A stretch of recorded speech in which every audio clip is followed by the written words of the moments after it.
প্রিয় লিসেনার্স, ঘটনাটি আসলে অনেক আগের, ইংরেজ শাসনের শুরুর দিকের ঘটনা। তাহলে বুঝতেই পারছেন যে এখানে তথ্যগত কত সমস্যা থাকতে পারে, কত তথ্য গ্যাপ থাকতে পারে, সেগুলো গুছিয়ে উপস্থাপন করা এটা কিন্তু খুব কঠিন একটি ব্যাপার ছিল। যাই হোক, আশা করছি এই ঘটনাটি আপনাদের কাছে ভালো লাগবে। চলুন কথা না বাড়িয়ে ঘটনায় চলে যাই। ঘটনার স্থান নারায়ণগঞ্জ জেলার সোনারগাঁ নামক যে জায়গাটা রয়েছে, আপনারা সকলেই জানেন। এই সোনারগাঁ একসময় বাংলার রাজধানী ছিল। ঈশা খাঁ সোনারগাঁয়ে বাংলার রাজধানী স্থাপন করেছিলেন। আর এই সোনারগাঁয়ের মধ্যে পানামনগর নামক একটা জায়গা রয়েছে। এই জায়গায় এই সোনারগাঁয়ের রাজধানী ছিল। বাংলার রাজধানী সোনারগাঁ, আবার সোনারগাঁয়ের রাজধানী কিন্তু পানামনগর।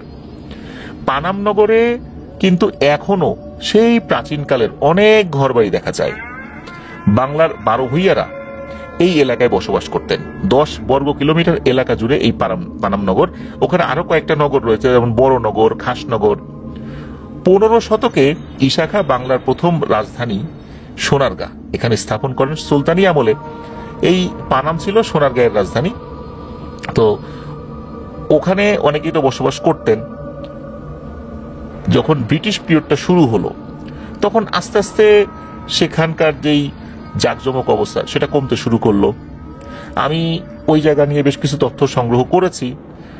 আগে কি হতো, ওখানে যে সমস্ত জমিদারি ঘরবাড়িগুলো ছিল বা এই টাইপের পুরোনো আমলে যে ঘরবাড়িগুলো ছিল, এগুলো সরকার ইজারা দিত। 2009 সালে সর্বশেষ ইজারা হয়েছিল। এরপরে মানুষজন ওখানে থাকতো, ইজারা নবায়ন করা হতো। একটা পর্যায়ে এসে এই ইজারাটা বন্ধ হয়ে যায়, বিভিন্নভাবে এটা দখল হয়ে যাচ্ছিল। 2009 সালে মূলত এই দখলদারদের উচ্ছেদ করে সেখানে সরকারি নিয়ন্ত্রণ প্রতিষ্ঠা করা হয়েছিল। এরপর থেকে ইজারা হতো আর কি। একটা পর্যায়ে এখন ইজারা হওয়া বন্ধ হয়ে গেছে, এখন সেটা একটা ধ্বংসপ্রাপ্ত এলাকা বলতেই হবে আর কি। তো ওই সময় পানামনগরীতে দুইজন বেশ ধনী ব্যবসায়ী থাকতেন। দুজনই মুসলিম ছিলেন, তবে দুজনের নাম কি ছিল এটা জানা যায় না। আমরা ঘটনার সুবিধার্থে নাম নিজেদের মতো করে দিব। ধরলাম যে একজনের নাম শরফুদ্দিন আর একজনের নাম শাহনেওয়াজ। এই দুইজনই বেশ ধনাঢ্য ব্যবসায়ী ছিলেন। ওনাদের যে সমস্ত ব্যবসায়ী এস্টেট যেগুলো ছিল, বাংলার বিভিন্ন জায়গায় ওনাদের বিভিন্ন সম্পদ ছিল, আর ব্যবসা বাণিজ্য তো ছিলই। দেখা যেত যে ব্যবসায়িক অনেক লেনদেন দেরিতে পাওয়া যায়, বা এই যে টাকা পয়সা উদ্ধারটা পরে হয়, পাওনা দাওনা থাকে, এরকম থাকে না। তারপর ফসল তুলতে গেলে পারে নির্দিষ্ট সিজনে ফসল তুলতে হয়, এরকম অনেক দেনা পাওনা থাকে। দেখা যাচ্ছে যে বৈশাখ মাসে হাল খাতা করা হয়। ওই এলাকায় এরকম বৈশাখ মাসে হাল খাতা করার একটা প্রবণতা আগে থেকে ছিল।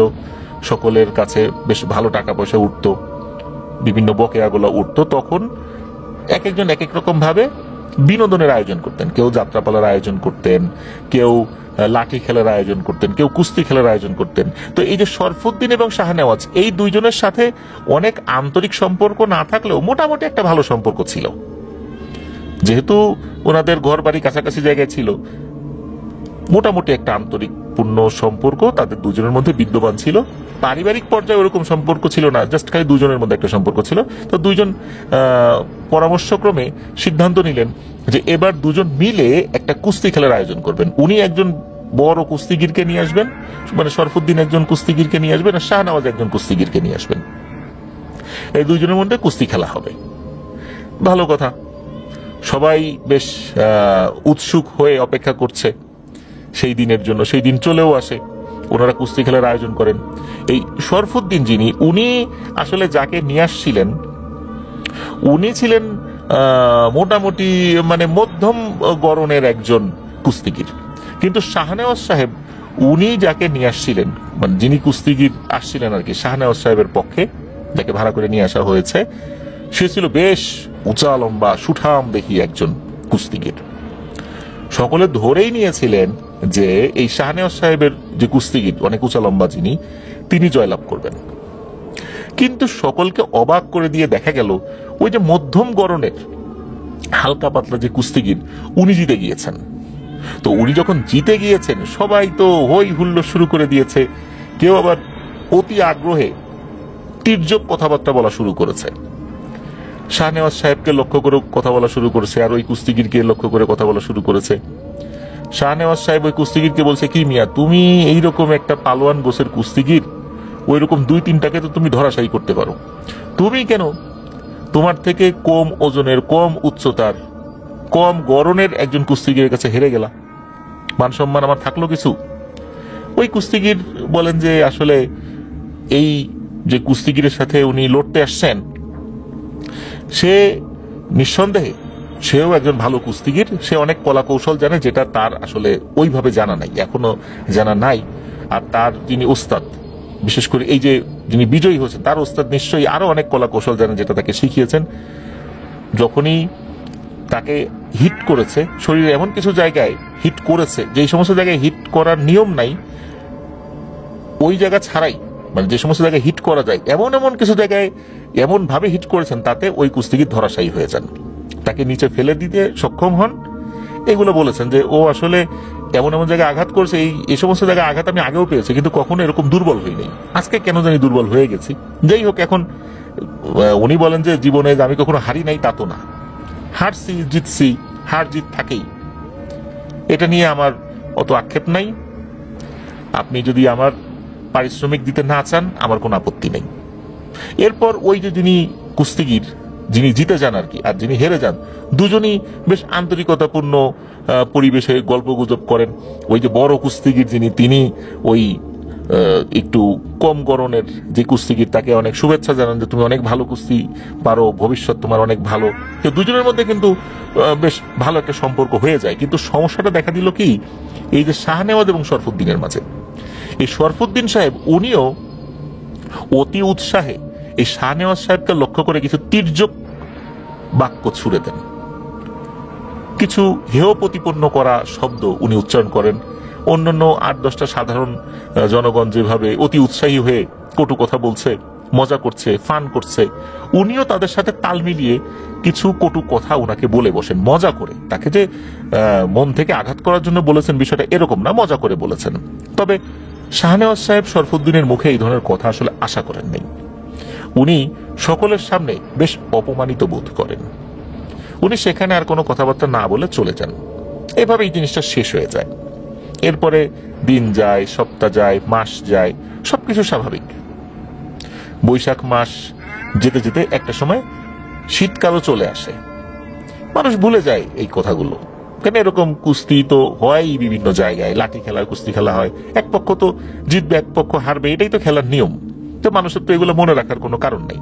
তো বিভিন্ন জায়গায় যখন মানুষজন জড়ো হতো, তখন আলাপ আলোচনা করতো যে শাহনেওয়াজ সাহেব হেরে গেছে, এত বড় পালোয়ান নিয়ে এসেও হেরে গেল।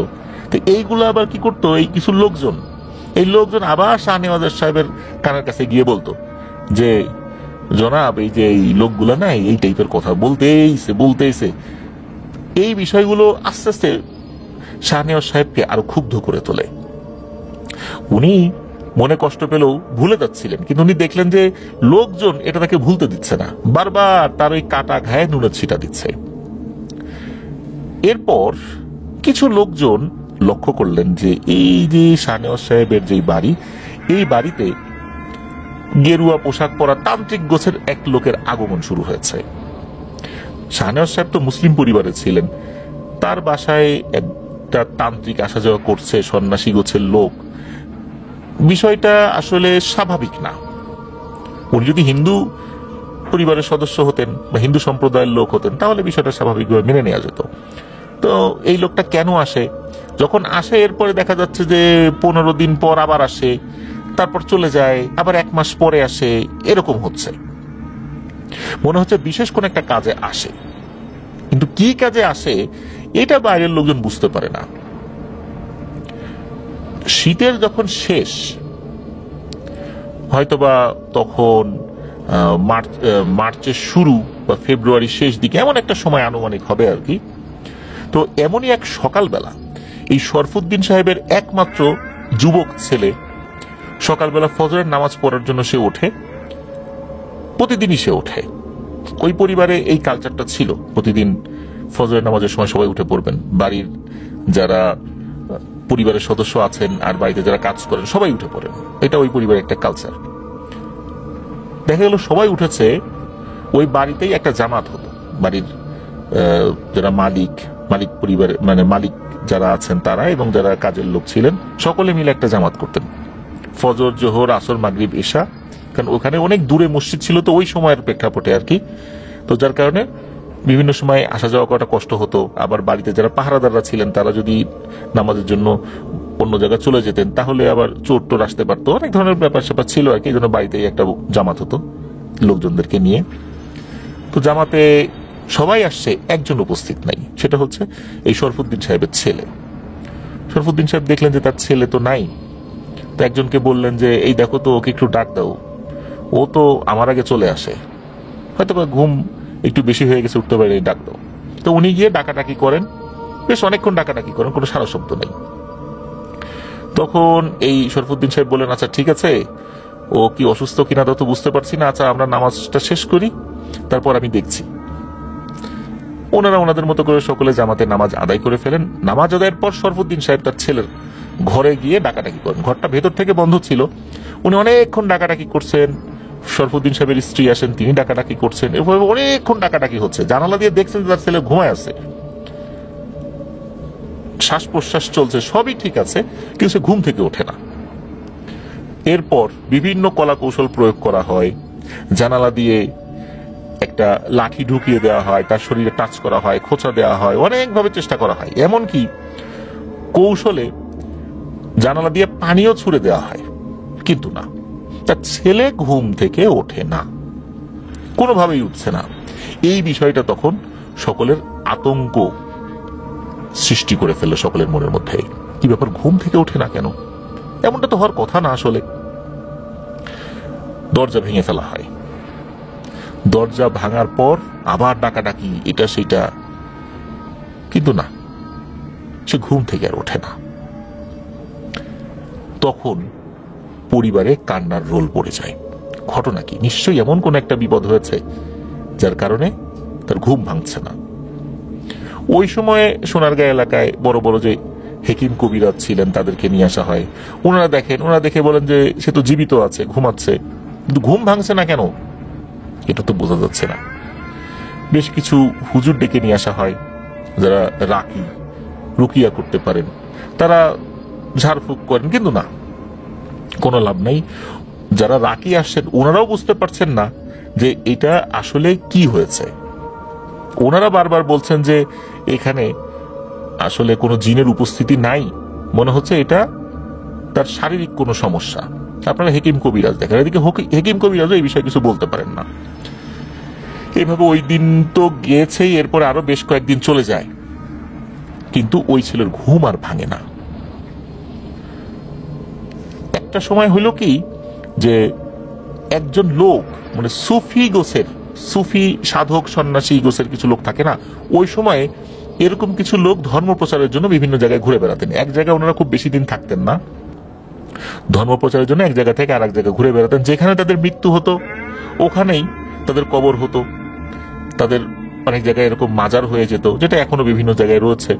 তো এরকম সুফি গোছের লোক কিন্তু ওই সময় বিভিন্ন জায়গায় আসতেন, দিনের দাওয়াত দিতেন। এমনই এক লোক সোনারগাঁয়ে এসেছিলেন, উনি বেশ কয়েক মাস ওই এলাকায় ছিলেন। তো শরফুদ্দিন সাহেব উনি আগে থেকে জানতেন যে এমন একজন লোক আছেন। উনি নিজে গিয়ে সেই লোককে আহ্বান করেন তার বাড়িতে আসার জন্য, যে তার এরকম একটা সমস্যা হয়েছে পরিবারে, তার ছেলে ঘুম থেকে উঠছে না। এই কথাটা শোনার পর ওই যে সুফি সাধক যিনি, তো উনি চিন্তা করলেন যে এরকম ব্যাপারটা তো আসলে স্বাভাবিক না। উনি ছিলেন মধ্যবয়সী একজন ভদ্রলোক, একজন আল্লাহওয়ালা পরহেজগার বুজুর্গ ব্যক্তি আর কি। কাঁচা পাকা দাড়ি ছিল, বয়স তার 50 হবে আর কি, এরকম, বা 55 হবে এরকম। খুব যে বয়স্ক বিষয়টা এরকম না। যতটুকু বিবরণে জানা যায় যে উনি কানবাবি রেখেছিলেন ওই সময় আর কি, খুব সুন্দর পরিপাটি, ওই যে একদম এলোমেলো চুল দাড়ি জট লাগানো এরকম কিছু না, খুব পরিপাটি একজন সুদর্শন ব্যক্তি। তো ওনাকে ওই বাড়িতে নিয়ে আসা হয়। উনি আসার পর যখন ওই বাড়িতে ঢুকেছেন, ঢোকার সাথে সাথে বলেন যে শরফুদ্দিন, আপনার বাসায় কোনো জিনের উপস্থিতি আমি ফিল করছি না বা অনুভব করছি না। এই বাড়িতে কোনো পিশাচ শ্রেণীর জিন যে আছে বা তারা কোনো ঘটনা ঘটিয়েছে এটাও মনে হচ্ছে না। তারপর চলুন আপনার ছেলের কাছে যাই। তো উনি টুকটাক কিছু কথা বলতে বলতে ছেলের কাছে চলে আসেন, ছেলের মাথার কাছে বসেন, মাথায় হাত বুলিয়ে দেন, উনি দোয়া দুরুদ পরে ফু দিতে থাকেন, কিন্তু না, কোনো পরিবর্তন নাই। তখন ওই সুফি সাধক উনি শরফুদ্দিন সাহেবকে বলেন যে, শরফুদ্দিন, আমি আপনার বাসায় 7 দিন অবস্থান করতে চাই। আমি তাহাজ্জুদ, জিকির আজগার এবং মোরাকাবা অর্থাৎ ধ্যানে বসতে চাই। আপনি যদি অনুমতি দেন, আমি দেখি যে আসলে সমস্যাটা কি, আল্লাহ তাআলার তরফ থেকে আমি কোনো ইশারা পাই কিনা। তাছাড়া এইটা কেন হয়েছে এটা আমি বুঝতে পারছি না। শরফুদ্দিন সাহেব সানন্দে রাজি হন। তবে ওই যিনি সাধক বা সুফি সাধক যিনি এসেছিলেন উনি বলেছিলেন যে এই ধরনের সমস্যা যদি হয়, কেউ এভাবে ঘুমিয়ে থাকে, তার কিন্তু শরীরের যে ক্ষুধা এটা কিন্তু লাগছে সময়ের সাথে। আর যেহেতু ও ঘুমিয়ে আছে, ও তো গিলতে পারবে না। এই জন্য আপনারা তরল জাতীয়, একদম তরল পদার্থ, যেটা ওর গলা দিয়ে নেমে যাবে এমন কিছু তরল পদার্থ ওর মুখে দিয়ে দেন।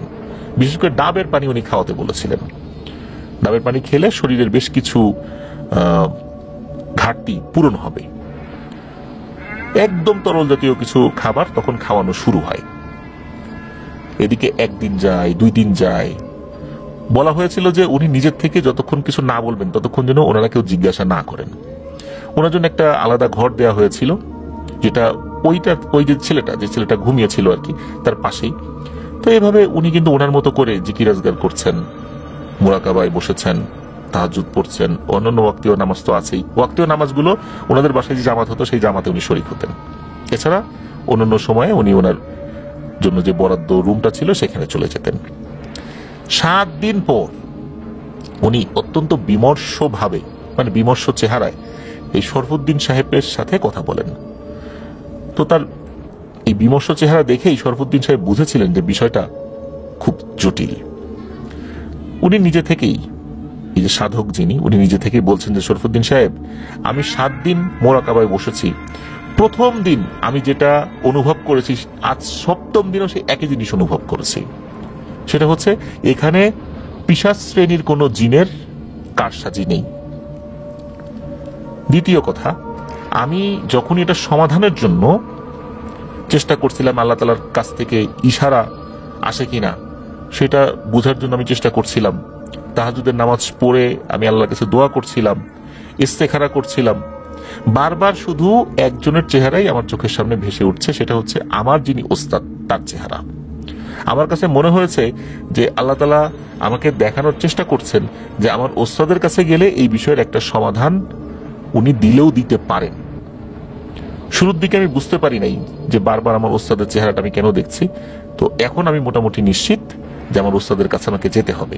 আমি তো ওনার কাছ থেকে বিদায় নিয়ে চলে আসছিলাম দিন প্রচারের জন্য। এখন তার কাছে যাওয়ার জন্যই আল্লাহ তাআলা হয়তো আমাকে নির্দেশ করছেন।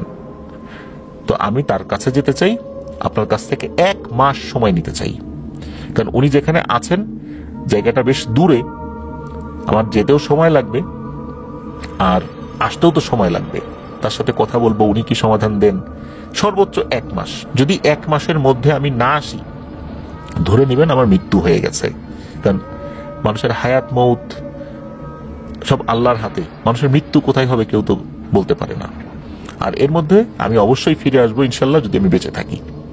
ভালো খারাপ কোনো খবর নিয়ে হলেও আমি আসবই, এটা উনি বলেন। এখন যেহেতু দ্রুত যাওয়ার একটা ব্যাপার ছিল, আর উনি যে ঠিক কোন জায়গায় যেতে চেয়েছিলেন, কোন জায়গায় ওনার ওস্তাদ ছিল, এই বিষয়ে কোনো তথ্য পাওয়া যায় না। তখন এই শরফুদ্দিন সাহেব উনি বলেছিলেন যে আমি আপনাকে দ্রুত গতিতে যাওয়ার জন্য যতটুকু সম্ভব আমার তরফ থেকে করা যায় সেটাকে আমি করতে পারি। কিছু সময় চুপ থেকে সেই বুজুর্গ ব্যক্তি বলেছেন, হ্যাঁ আপনি সেটা করতে পারেন।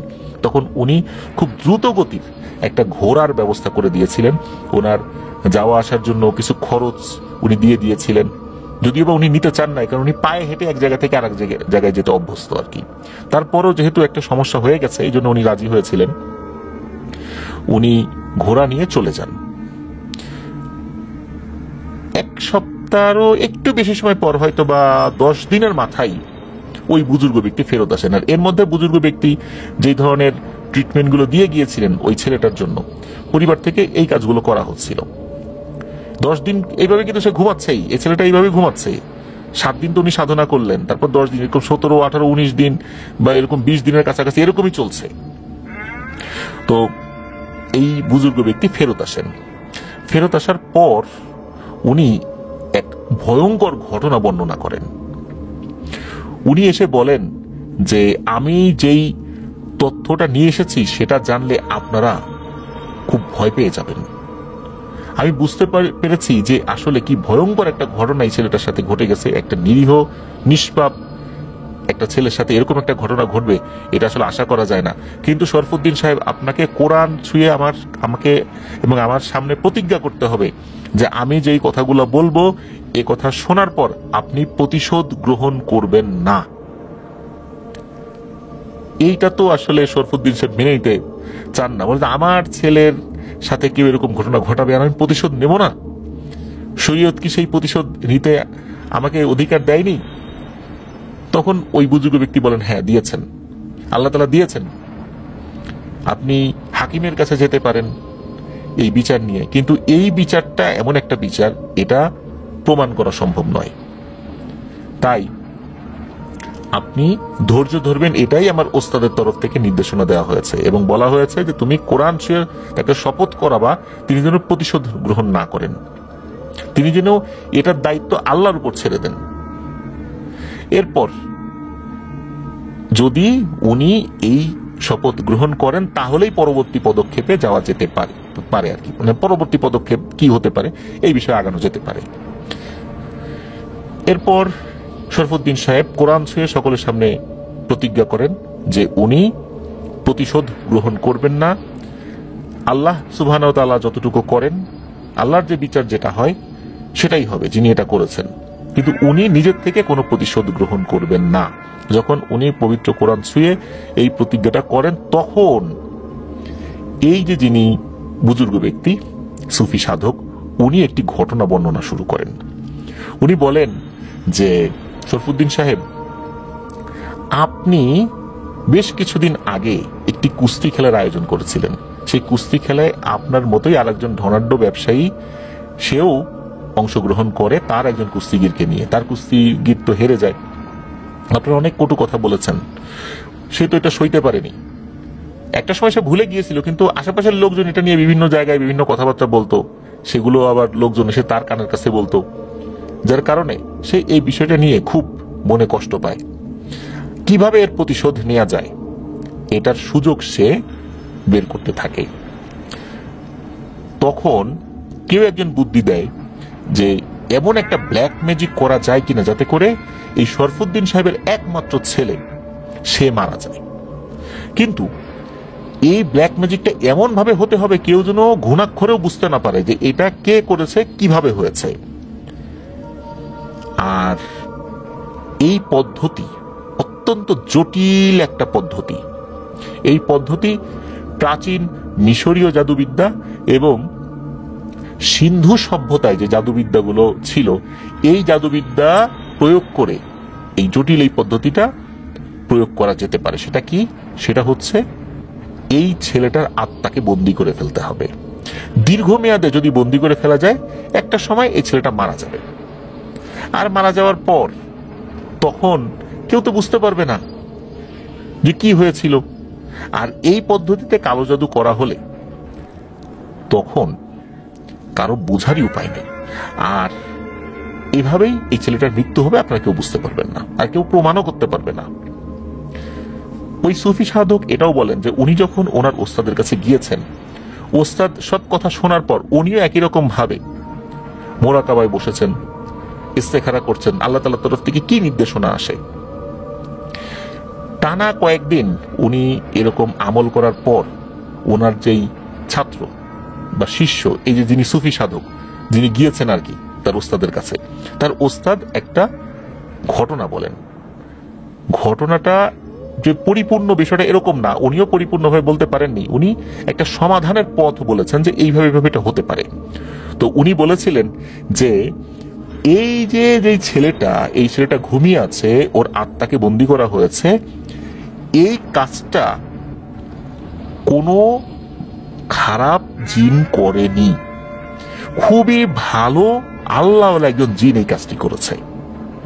আর যে পদ্ধতিতে করা হয়েছে, এই পদ্ধতিটা এটা ব্ল্যাক ম্যাজিকও না, এটা হচ্ছে হোয়াইট ম্যাজিক, মানে সাদা জাদু।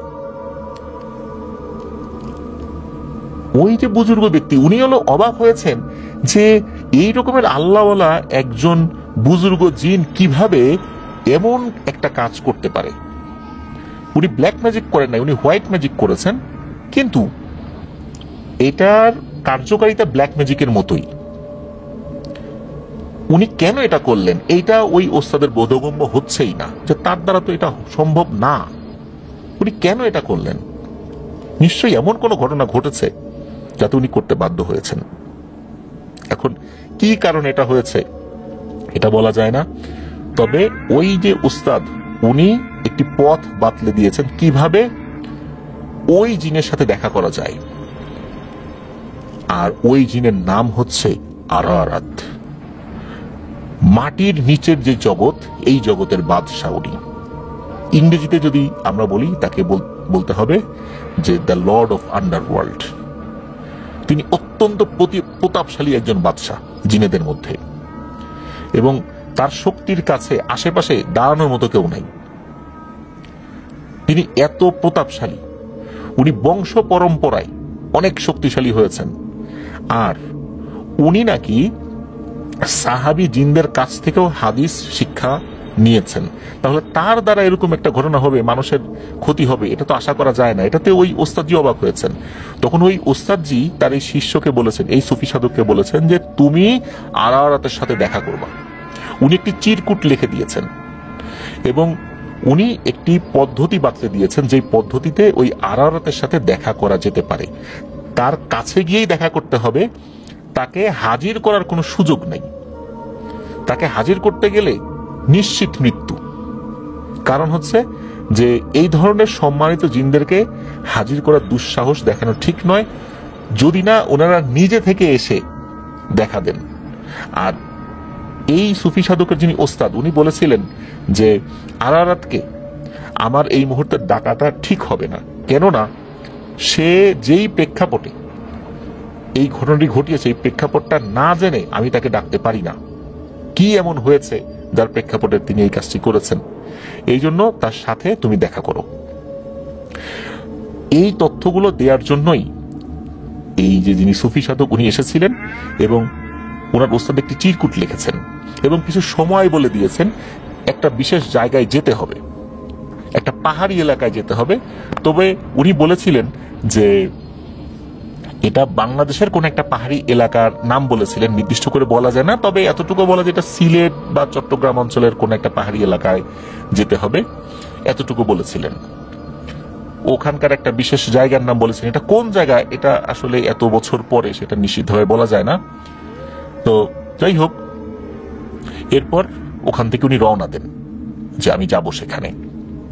তবে যাওয়ার সময় এই যে যিনি শরফুদ্দিন সাহেব ওনার কাছে একজন বিশ্বস্ত সহযোগী চেয়েছিলেন, যে আপনার খুবই একজন বিশ্বস্ত নামাজি একজন সহযোগী আমার সাথে দিয়ে দেন, প্রতিমধ্যে যদি কোনো কারণে আল্লাহর ডাকে সাড়া দিয়ে আমাকে চলে যেতে হয়, আমার বাকি কাজ যেন আমি তাকে দিয়ে করাতে পারি, সেই জন্য কাজটি করতে পারে।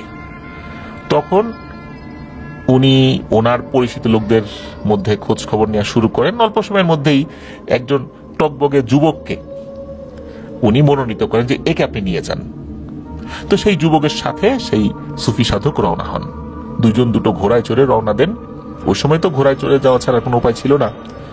তো কতদিন লাগবে এটা কিছু বলেন নাই। তো ওনারা তো রওনা দিয়েছেন, হয়তোবা সিলেট বা চট্টগ্রামের কোনো একটি জায়গায় ওনারা গিয়েছিলেন। তখন তো জনবসতি এরকম ছিল না, মানুষ খুব কম ছিল, অনেক দূরে দূরে মানুষজন থাকতো। সন্ধ্যা নেমে গেলে আর হাঁটাচলা করা যেত না। দিনের যাত্রা ওখানেই সমাপ্তি ঘোষণা করে পরদিন ফজরের পরে মানে সকাল হলে আবার যাত্রা শুরু হতো এইভাবে। তো এইভাবে ওনারা পাহাড়ি একটা এলাকায় গিয়েছিলেন আর কি। পাহাড়ি এলাকায় যাওয়ার পর যেটা হয়েছিল যে একটা নির্দিষ্ট জায়গায় ওনারা আসেন দিনের বেলাতেই, এই ঘটনা দিনের বেলাতেই। নির্দিষ্ট জায়গায় আসার পর ওই যিনি সুফি সাধক উনি একটা কাপড়ের উপরে নকশা ফলো করছিলেন আর কি, যে ওনার ওস্তাদ একটা নকশা দিয়েছিলেন। তো তো ওই নকশা ফলো করতে করতে ওনার একটা জায়গায় এসেছিলেন। জায়গায় আসার পর ওখানে দাঁড়িয়ে যান, কিন্তু ওইখানে দেখা যাচ্ছে যে পাহাড় আছে, কিন্তু আশেপাশে গাছগাছালি আছে, এইখানে যে কোনো জিন থাকতে পারে, যে ভয়ঙ্কর কোনো জায়গা এরকমটা মনে হচ্ছে না।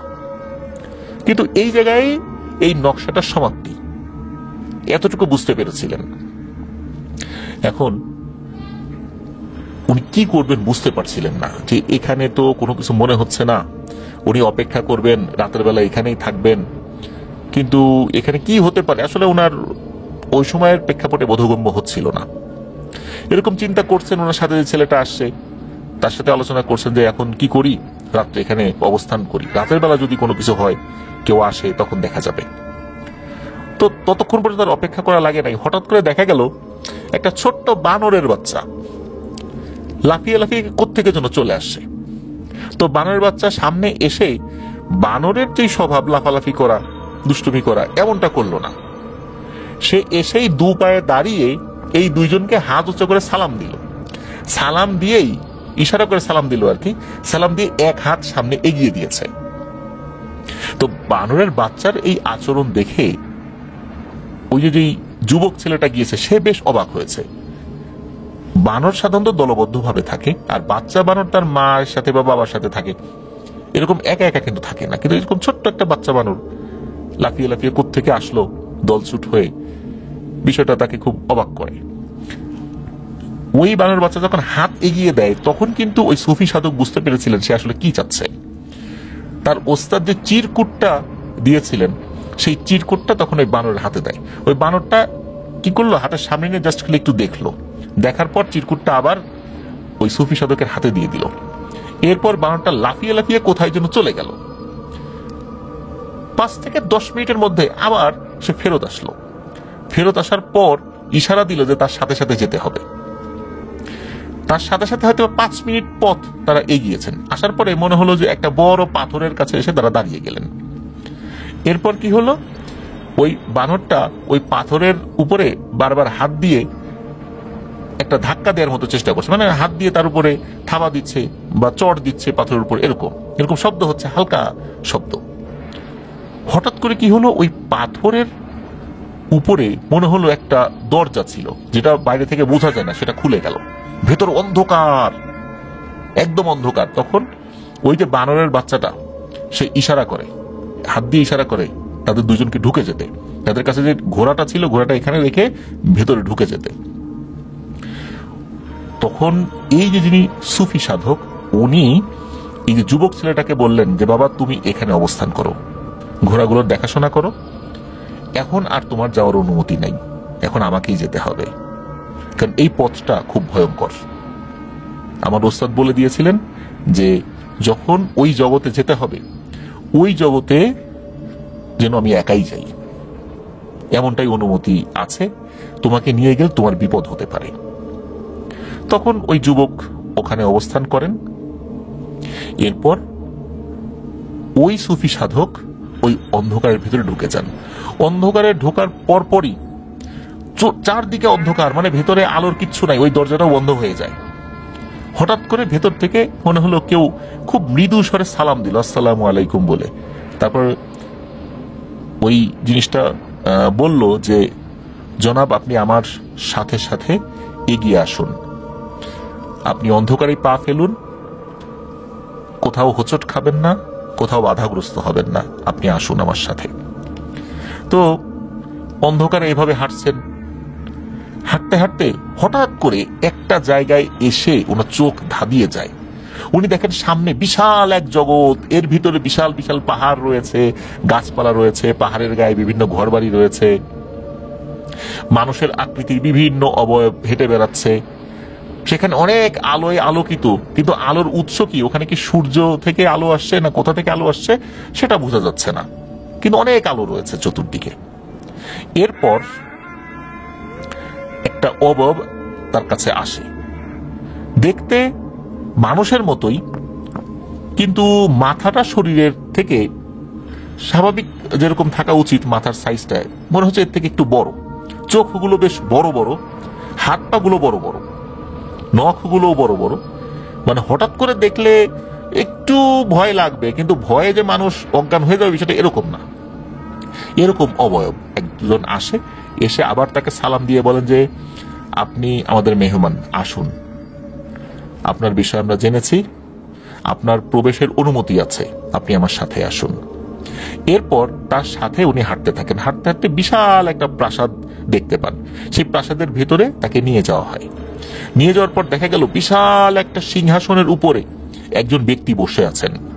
তো ওই ব্যক্তিকে দেখার পর প্রথম দেখায় একটু ভয় লেগেছিল, কারণ তাকে দেখে মনে হচ্ছিল যে তার মুখের উপর কোনো মাংস নেই, কঙ্কাল মনে হচ্ছে মুখমণ্ডলটা, কিন্তু তার শরীরটা বেশ উঁচা লম্বা। এখন বেশ উঁচা লম্বা বলতে উচ্চতা তার সর্বোচ্চ হয়তোবা 10 ফুট হতে পারে আনুমানিক, এরকম আর কি, মানে বিশাল দানবীয় আকৃতির বিষয়টা এরকম না। আর তার পাশে একটা খাঁচা রাখা, ওই খাঁচার মধ্যে একটা ধোঁয়া ঘোরাফেরা করছে। ওই সুফি সাধক ওখানে গিয়ে সালাম দেন। সালাম দেওয়ার পর তিনি সালামের জবাবও নেন। ওই যেই বাদশাহ, উনি হচ্ছেন আরারাত, মাটির জগতের বাদশাহ, দ্য লর্ড অফ আন্ডারওয়ার্ল্ড।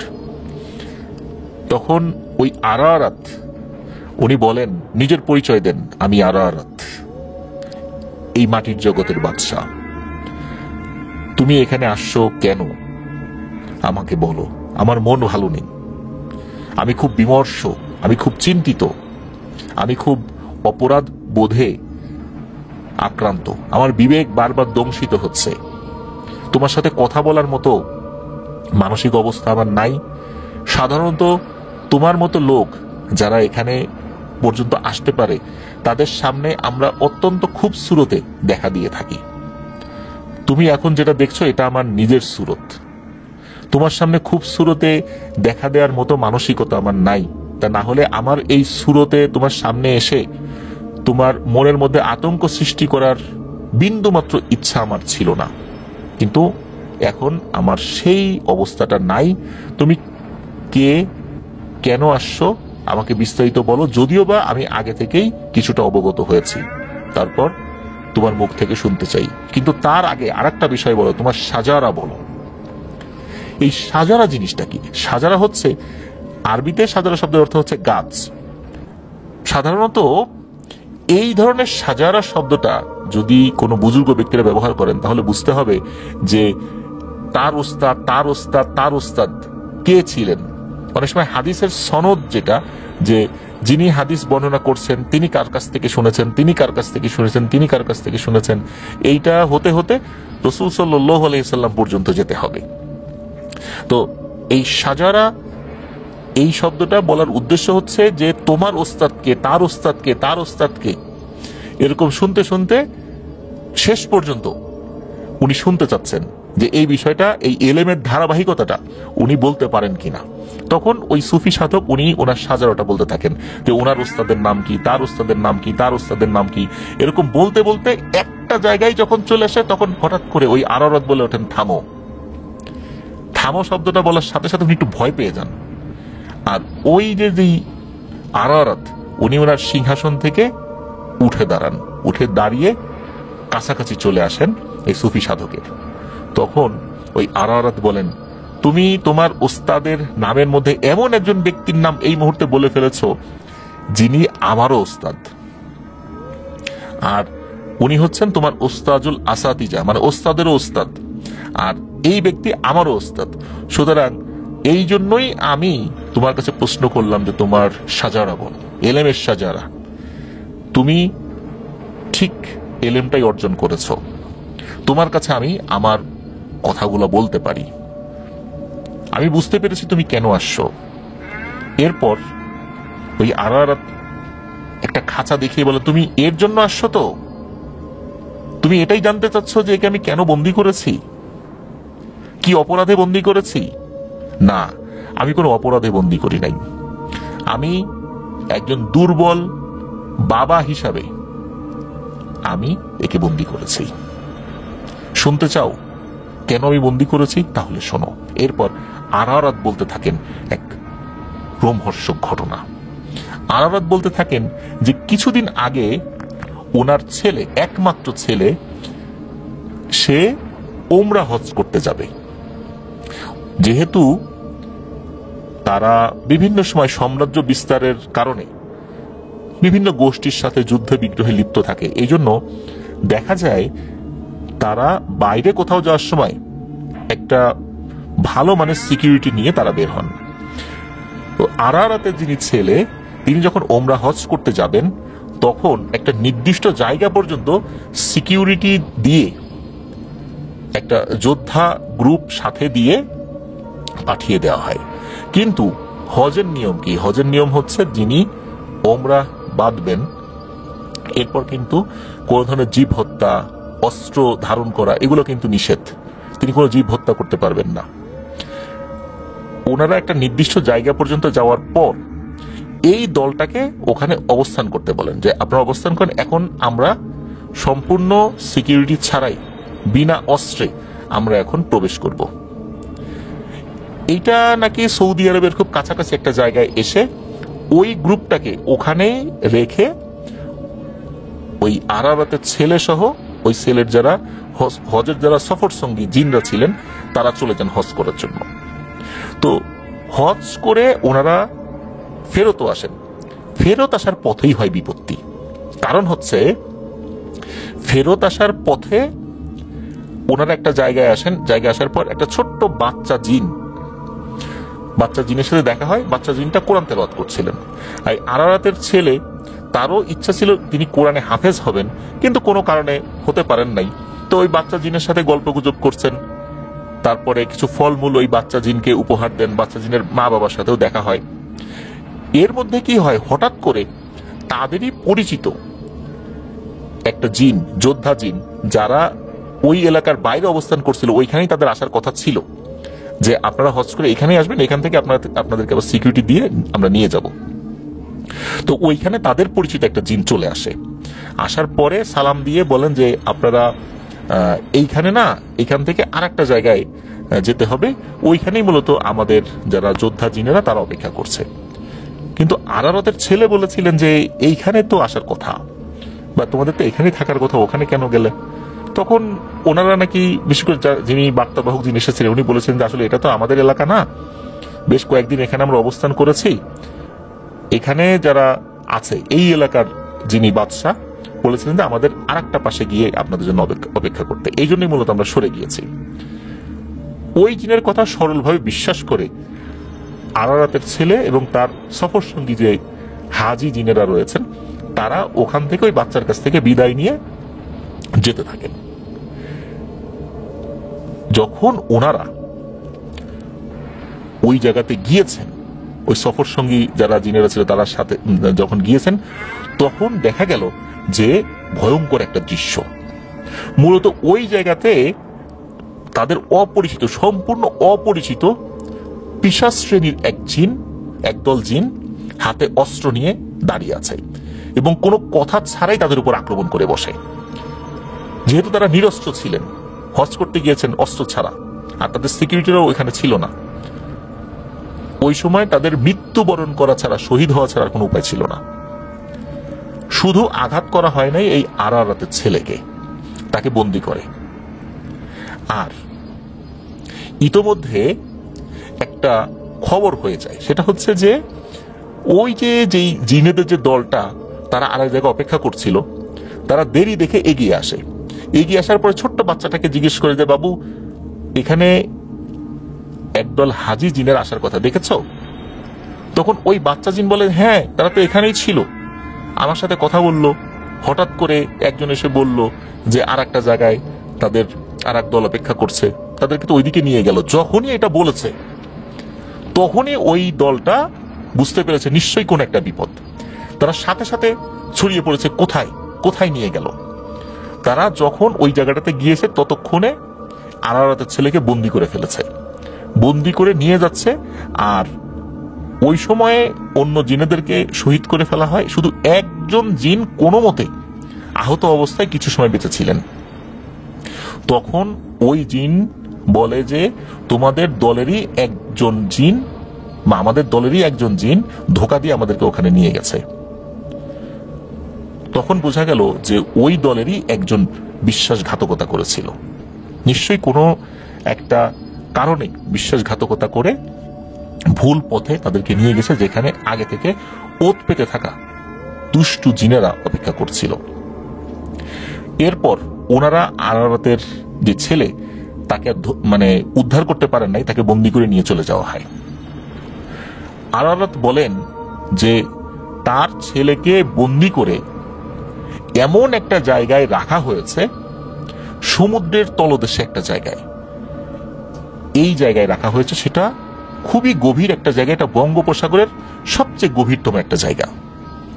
এই জায়গায় রেখে দেওয়া হয়েছে। এই জায়গা থেকে তাকে উদ্ধার করার আর কোনো সুযোগ নাই।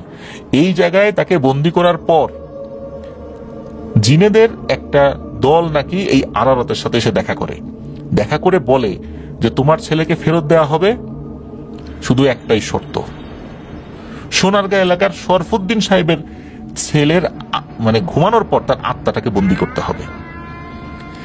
এই জিনিসটা, এটা এই আরারাত এই পদ্ধতিটা জানতেন, কিন্তু ব্ল্যাক ম্যাজিক করে না, হোয়াইট ম্যাজিক করে। তাকে যখন এই বিষয়টা বলা হয় তখন আরারাত এত বড় শক্তিশালী বাদশাহ হওয়ার পরও উনি দুর্বল হয়ে যান।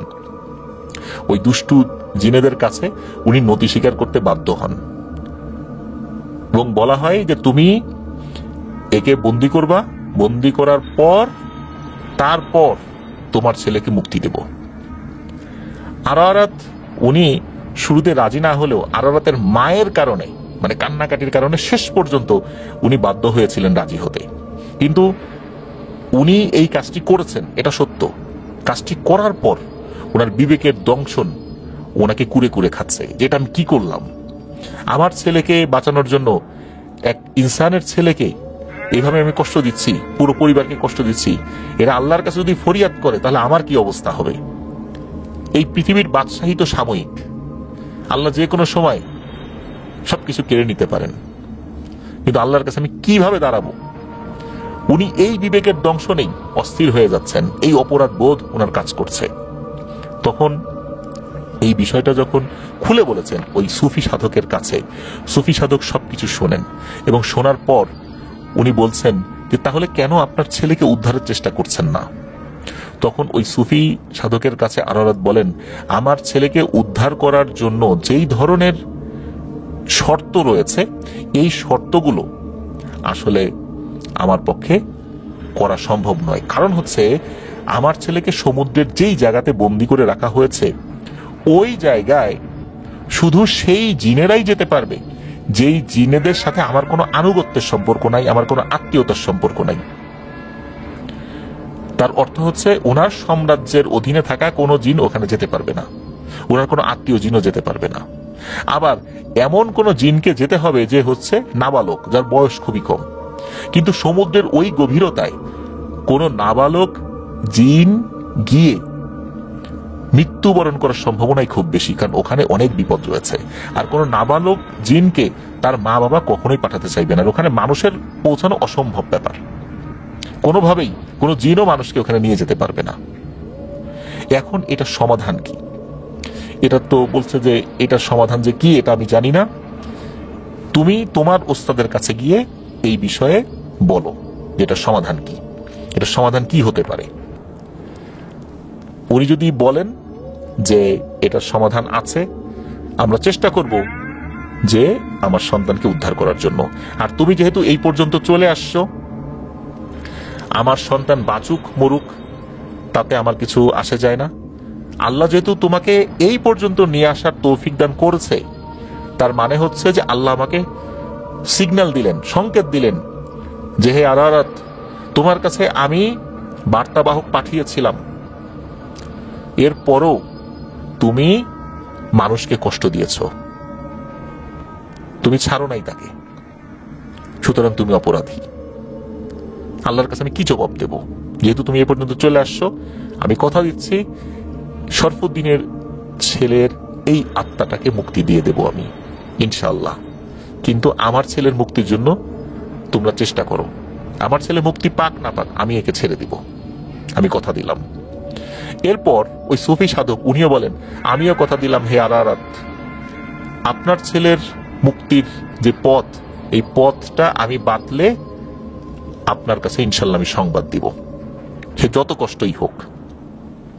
এরপর আরারাতের কাছ থেকে উনি বিদায় নিয়ে চলে যান এবং আরারাতকে বলেন যে আপনার কাছে তথ্য পৌঁছানোর জন্য আপনি কোনো একজন বার্তাবাহক জিনকে আমার সাথে পাঠিয়ে দেবেন, আমি যেন তার কাছে তথ্য দিতে পারি, আমার জন্য পুনরায় এখানে আসতে না হয়। আসতে আসতে হয়তো অনেক সময় বিপদ হয়ে যেতে পারে, অনেক সময় অতিবাহিত হয়ে যেতে পারে। এরপর এই যে যিনি সাধক, উনি ওখান থেকে বিদায় নিয়ে চলে আসেন। বিদায় নিয়ে চলে আসার পর বাইরে তো ওই যে যুবক অবস্থান করছিলেন, তার সাথে করে ওনারা চলে আসবেন। একটা পর্যায়ে ওই যুবককে বলেন যে তুমি তোমার মালিকের কাছে গিয়ে সুসংবাদ দাও যে তোমার মালিকের ছেলে খুব তাড়াতাড়ি ইনশাল্লাহ সুস্থ হয়ে যাবেন, কিন্তু আমার আরো একটি কাজ পড়ে গেছে, এই কাজটা আমাকে করতে হবে। আমি আমার ওস্তাদের কাছে যাচ্ছি, কথা দিচ্ছি ইনশাল্লাহ আমি খুব তাড়াতাড়ি আবার তোমাদের কাছে ফেরত আসবো। এরপর তার সাথে তার ওই জায়গার যোগাযোগটা ওই সময়ের জন্য আলাদা হয়ে যায়। উনি ওনার মতো করে চলে যান। এর মোটামুটি সপ্তাহখানেক পর ওই যে যিনি সুফি সাধক উনি ফেরত আসেন। ফেরত আসার পর উনি এসে দেখেন যে শরফুদ্দিনের ছেলে সুস্থ। জিজ্ঞেস করেন যে কিভাবে কি হলো, এই শরফুদ্দিন সাহেবকে জিজ্ঞেস করেন। তখন শরফুদ্দিন সাহেব বলেন যে আপনারা আসার আগেই একদিন সকালবেলা দেখি আমার ছেলে ঘুম থেকে উঠে আমাদেরকে ডাকাডাকি করছে। আমরা তো খুব খুশি তার মুখে এরকম ডাক শুনে, তাকে আমরা জড়িয়ে ধরি, কান্নাকাটি করি। এরপর সে বলে যে সে যে ঠিক কতক্ষণ ঘুমিয়েছে সে জানে না, তবে সে এমন একটা জগতে ছিল যেই জগৎটা খুব অদ্ভুত, সবকিছু অদ্ভুত রকমের, কিন্তু তার কাছে মনেই হয়নি সে ঘুমায়েছিল। এতটুকু শুধু সে বলতে পারে, এর থেকে আর কিছু সে বলতে পারে না। আর এর মধ্যে ঘটে যায় আরো একটি ঘটনা, সেটা হচ্ছে যে এই যে যিনি সুফি সাধক, উনি যখন ওনার উস্তাদের কাছে গিয়ে বলেন যে আরারাত আপনাকে সালাম জানিয়েছেন এবং তার ছেলের মুক্তির বিষয়ে একটি পদ্ধতি বাতলে দিতে বলেছেন, কিভাবে কিভাবে কি হয়েছে সেই তথ্যগুলো জানান, যে আরারাত কি বলেছে, কিভাবে আরারাতের ছেলেকে বন্দী করা হয়েছিল। এরপর সুফি সাধকের যিনি ওস্তাদ, উনি আবার ইস্তেখারা, তাহাজ্জুদ, মোরাকাবায় বসে যান যে আল্লাহ তাআলার তরফ থেকে কি ইশারা আসে। টানা কয়েকদিন মোরাকাবার পর ওই সুফি সাধকের উস্তাদ উনি জানিয়েছিলেন যে পেয়েছি যে কার হাত দিয়ে এটা সমাধান হতে পারে, তুমি সংবাদ পাঠিয়ে দাও, যেই জিনকে তোমার সাথে পাঠিয়ে দেওয়া হয়েছে তথ্য জানানোর জন্য, তাকে বলে দাও যে আরারাতের ছেলে যখন হজ থেকে ফেরত আসছিল, যেই জায়গায় এসে একটা বাচ্চা জিনের সাথে তার কথা হয়েছিল, যে বাচ্চা জিনটা কোরআন তেলাওয়াত করছিল, এই বাচ্চা জিনের মাধ্যম দিয়ে ইনশাল্লাহ এই সমস্যার সমাধান হবে। সেই পারবে সমুদ্রের গভীরে যেতে, কারণ আল্লাহ তাআলা ওর মধ্যে বিশেষ কিছু গুণাবলী দিয়েছেন। অন্যান্য 8-10টা সাধারণ জিনের বাচ্চার মতো সে না, সে ভবিষ্যতে অনেক শক্তিশালী এবং বড় মাপের একজন বুজুর্গ জিন হবে। এতটুকু আল্লাহ তাআলার তরফ থেকে আমি সংকেত পেয়েছি, তুমি যাও তাড়াতাড়ি জানিয়ে দাও, এটা ইনশাল্লাহ ওর দ্বারা সমাধান হবে। এরপর ওই যে জিনকে, ওই বিশেষ একটা পদ্ধতিতে ওই জিনকে জানিয়ে দেন, দ্রুত তুমি মাটির জগতের বাদশা আরারাতকে জানিয়ে দাও যে ওই ছেলের মাধ্যম দিয়ে সমাধান হবে। এরপরে যে তথ্যগুলো, এই তথ্যগুলো অবশ্য পরে জানা গিয়েছে, সেটা হচ্ছে যে ওই জিনটা আরারাতকে গিয়ে বলেন, তা আরারাত তখন নাকি বলেছিলেন যে এই জিনের, বিশেষ করে বাচ্চা জিনের মা বাবা রাজি হবে কিনা, এটা একটা বড় বিষয়। তো যাই হোক, যখন নাকি ওই বাচ্চা জিনকে বলা হয় যে তোমার কি মনে পড়ে ওই যে যেই জিন্নদের একটা কাফেলা তোমার কাছে এসেছিল, তোমাকে ফলমূল খাইয়েছিল, সেই কাফেলার যিনি প্রধান ছিলেন তিনি খুব বিপদগ্রস্ত, তাকে বন্দী করে রাখা হয়েছে বঙ্গোপসাগরের অতল গহ্বরে, তুমি পারবে আল্লাহর ইচ্ছায় তাকে উদ্ধার করতে। সে প্রথমে আতঙ্কিত হয়েছিল, আমি কিভাবে পারবো, সমুদ্রের নিচে তো আমি কখনো ডুব দেইনি। তার মা বাবাও খুব ভয় পেয়েছিল যে আমার ছেলেকে এই ধরনের বিপদ সংকুল পরিবেশে পাঠাতে পারি না।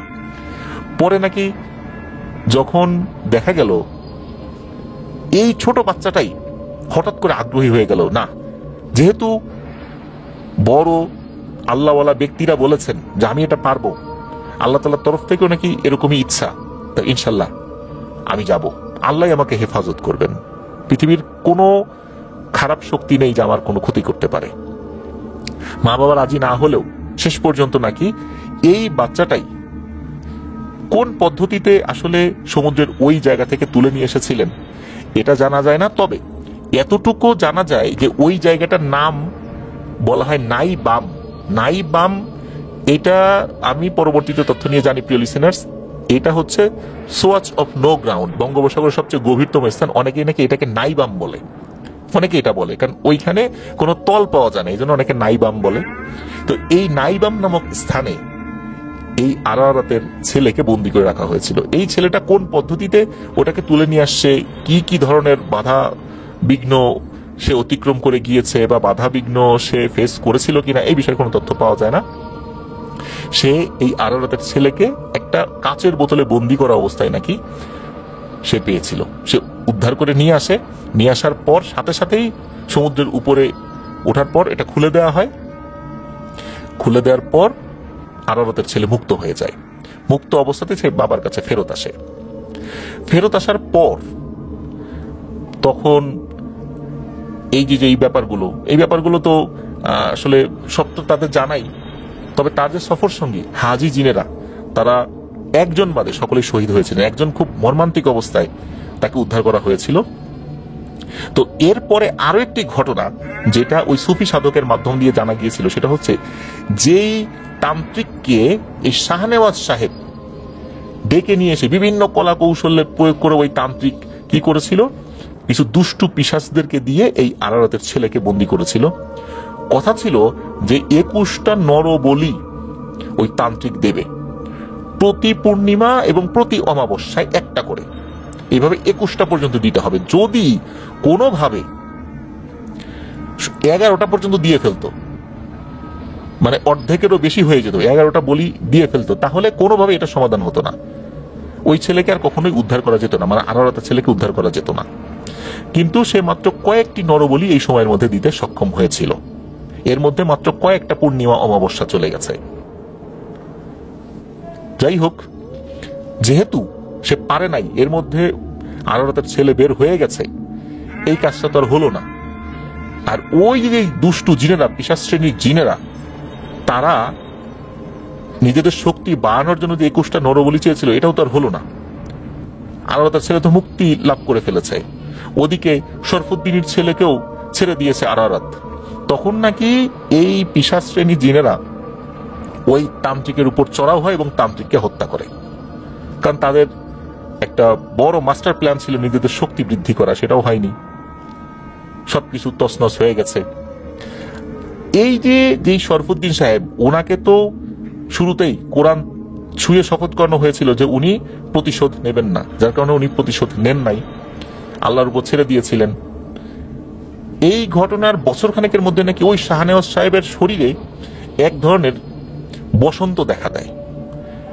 সমস্ত শরীরে এই বসন্তের গোটাগুলো ছড়িয়ে পড়ে, প্রচন্ড যন্ত্রণায় চিৎকার করতেন। আর এভাবেই উনি মারা গিয়েছিলেন। 1 বছর বা 1.5 বছরের মাথায় ঘটনা ঘটেছিল, মানে সবকিছু স্বাভাবিক হয়ে যাওয়ার পরে।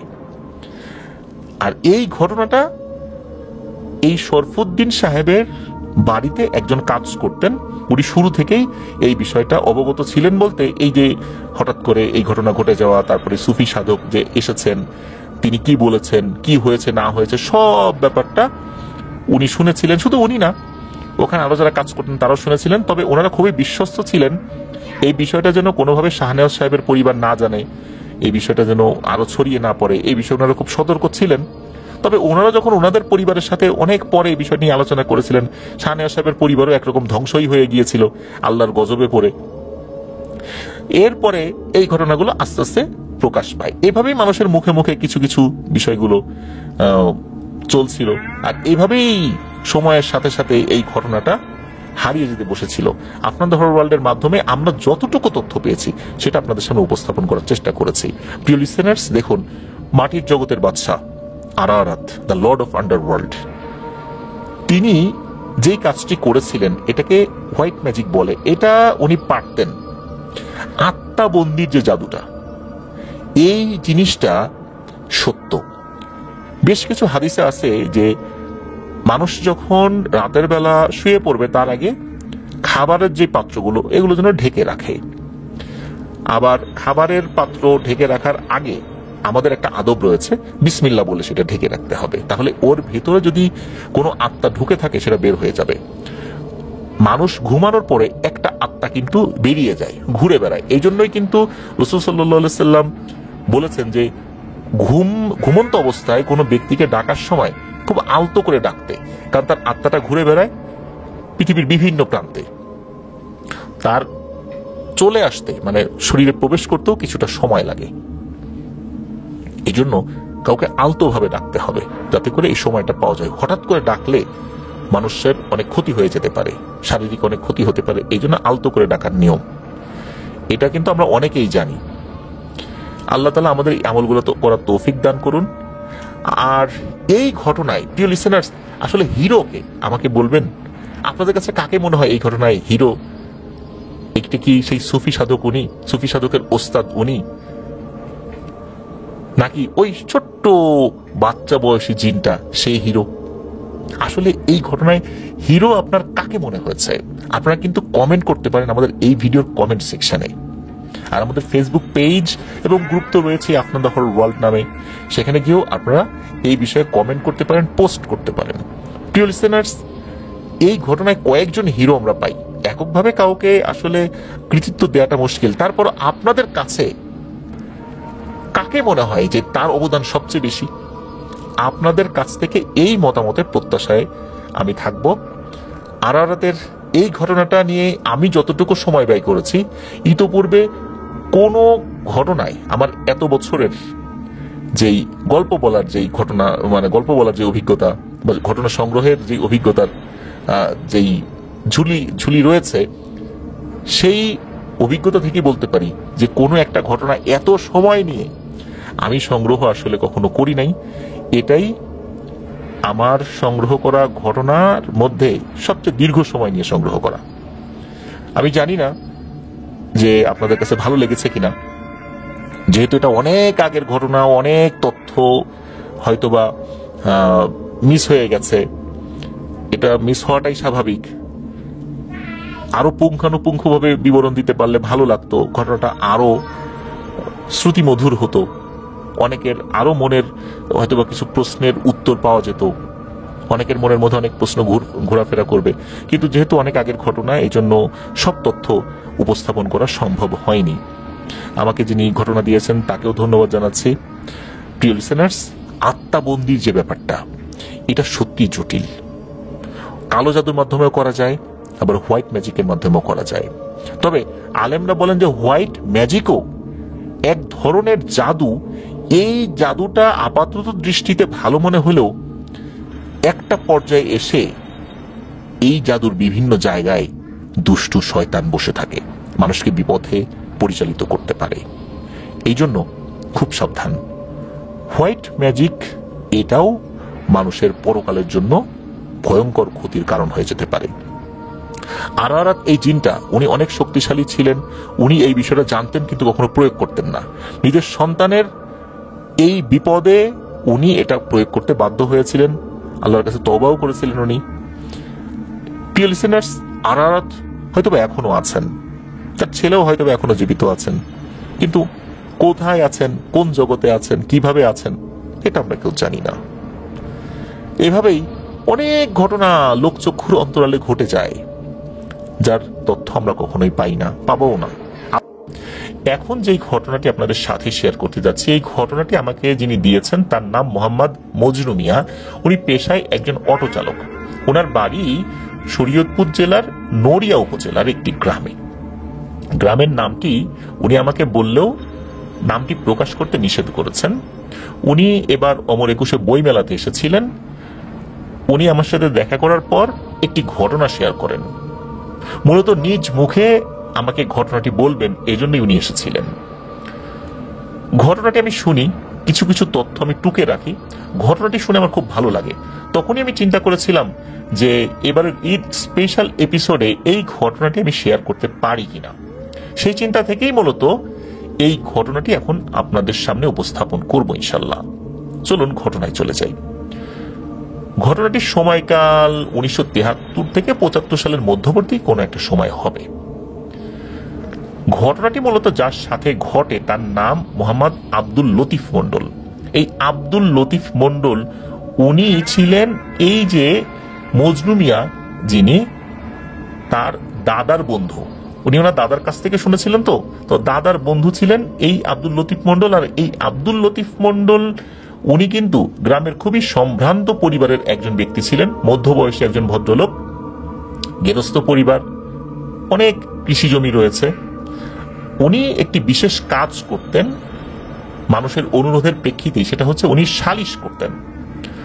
ওনার যেই বিচার বুদ্ধি, বিচক্ষণতা, অনেক জটিল জটিল বিষয়ে খুব সুন্দর ফয়সালা দেয়া, এটা সকলকে মুগ্ধ করত। এই জন্য ওনার যে সিদ্ধান্তগুলো সালিশে প্রায় সবাই মেনে নিতেন। আর সালিশের সিদ্ধান্ত যে সবসময় সব পক্ষের মনোভূত হবে বিষয়টা তো এরকম না। এক পক্ষের মনোভূত হবে আর এক পক্ষের মনোভূত হবে না।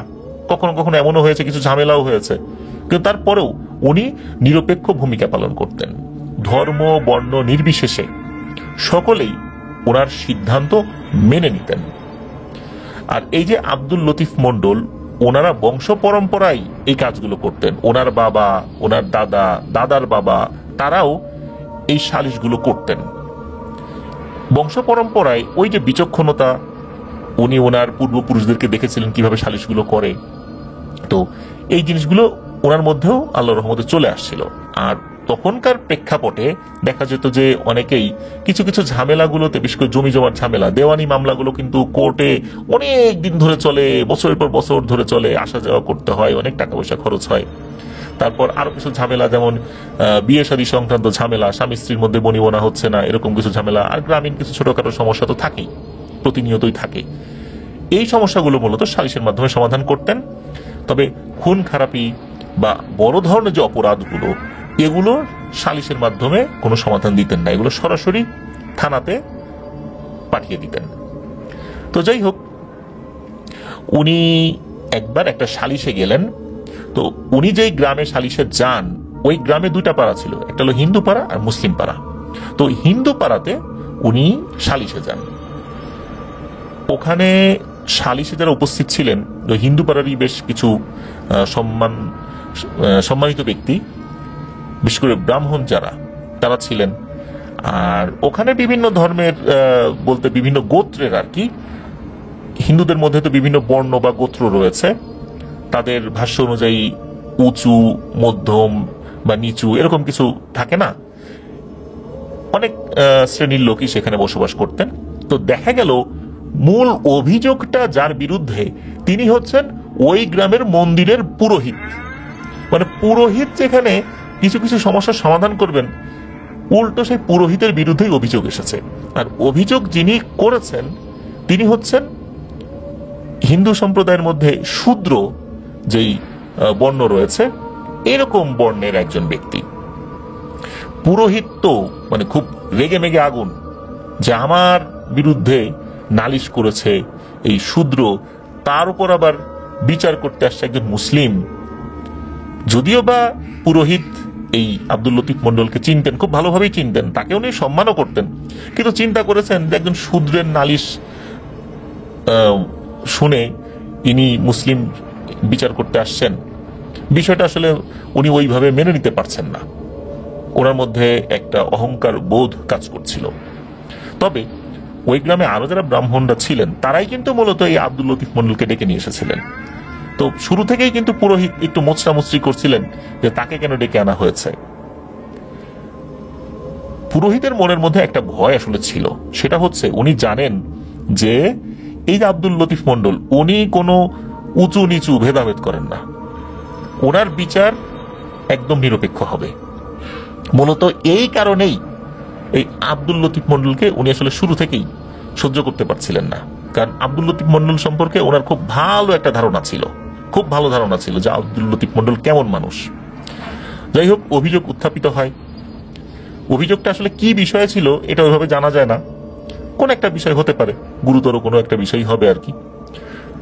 বিভিন্ন বিষয় পর্যালোচনা করে এই আব্দুল লতিফ মন্ডল উনি সিদ্ধান্ত যেটা দিলেন সেটা কিন্তু ওই পুরোহিতের বিপরীতে গেল, ওই শূদ্রের পক্ষে গেল।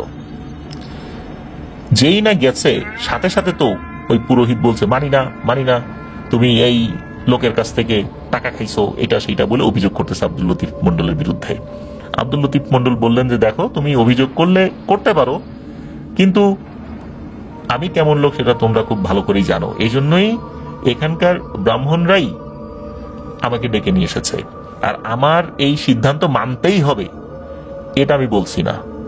তোমার যদি এই সিদ্ধান্ত মানতে আপত্তি থাকে তাহলে তোমরা আইন আদালত আছে সেখানে যাও, আমি তো একটা ফয়সালা দিলাম মাত্র, আমার ফয়সালা তো চূড়ান্ত কিছু না।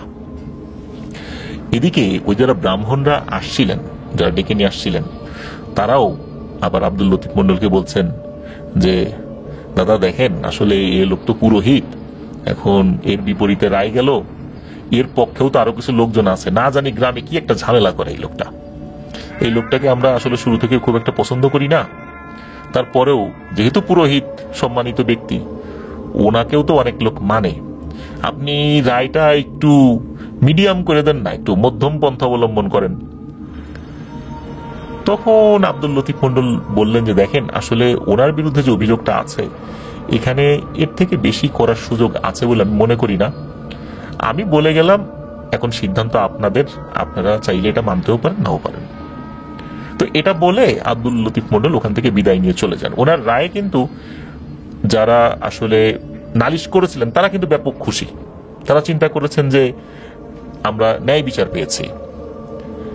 এদিকে উনি তো বাড়ি চলে গেছেন, কিন্তু ওই যে পুরোহিত, উনি তো ক্ষোভ তার মধ্যে মারাত্মক লেভেলের।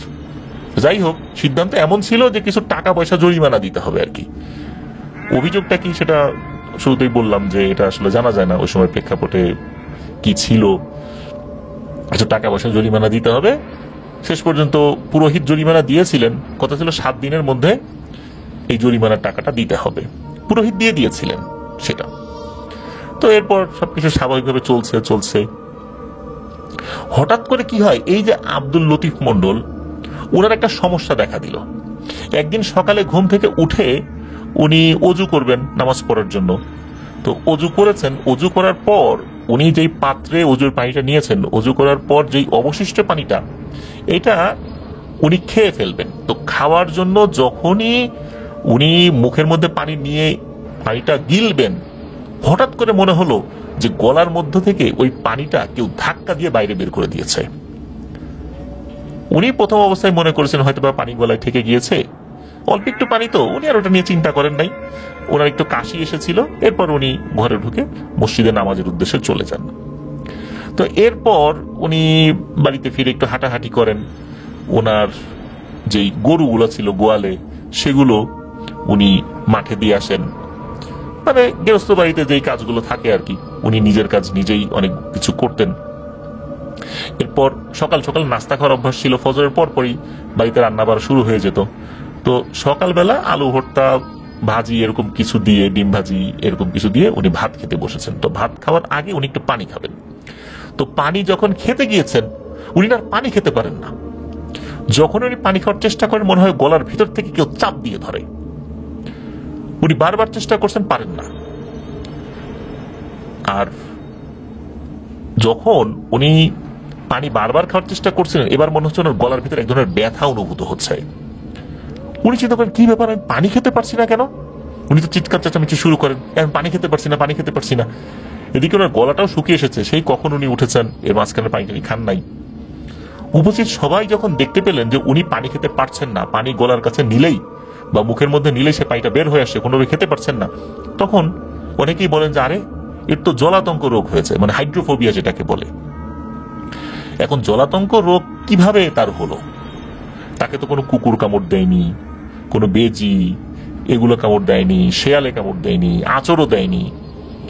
উনি কোনোভাবে মনে করতে পারেন না যে এরকম কোনো প্রাণী ওনাকে আঁচড় দিয়েছে কিনা, এমনকি বিড়ালও যে তাকে আঁচড় দিয়েছে এমনটাও না, উনি মনে করতে পারেন না। ওনার মা কিন্তু তখন জীবিত, ওনার মারও মনে নাই যে ছোটবেলাতেও, একদম শিশু অবস্থাতেও কোন ধরনের কোনো প্রাণী ওনাকে আঁচড় কেটেছিল কিনা, কামড় দেওয়া তো দূরের কথা, উনিও মনে করতে পারেন না। না তো আমার ছেলের সাথে এরকম কোনো ঘটনা ঘটছে বলে তো মনে করতে পারি না, তবে হতে পারে যে কখনো হয়তো বা নিজের অজান্তেই কোনো কিছুর আঁচড় টাচড় লেগেছে, তখন তো এরকম মানুষ অতটা সচেতন ছিল না। আর এই জলাতঙ্ক রোগ কিন্তু অনেক দিন পরেও হতে পারে, বহু বছর পরেও এই রোগটা প্রকট হতে পারে। এখন সকলের মধ্যেই একটা আতঙ্ক ছড়িয়ে পড়েছে যে কিভাবে এটা হলো, না জানি আমাদেরও এটা হয় কিনা। কারণ জলাতঙ্ক রোগীর কিন্তু একটা ব্যাপার আছে, এরা কিন্তু অন্যদেরকে কামড়াতে চায়। জলাতঙ্ক রোগী যদি অন্য কাউকে কামড়ে দেয়, তারও জলাতঙ্ক রোগ ছড়িয়ে পড়ার সম্ভাবনা থাকে।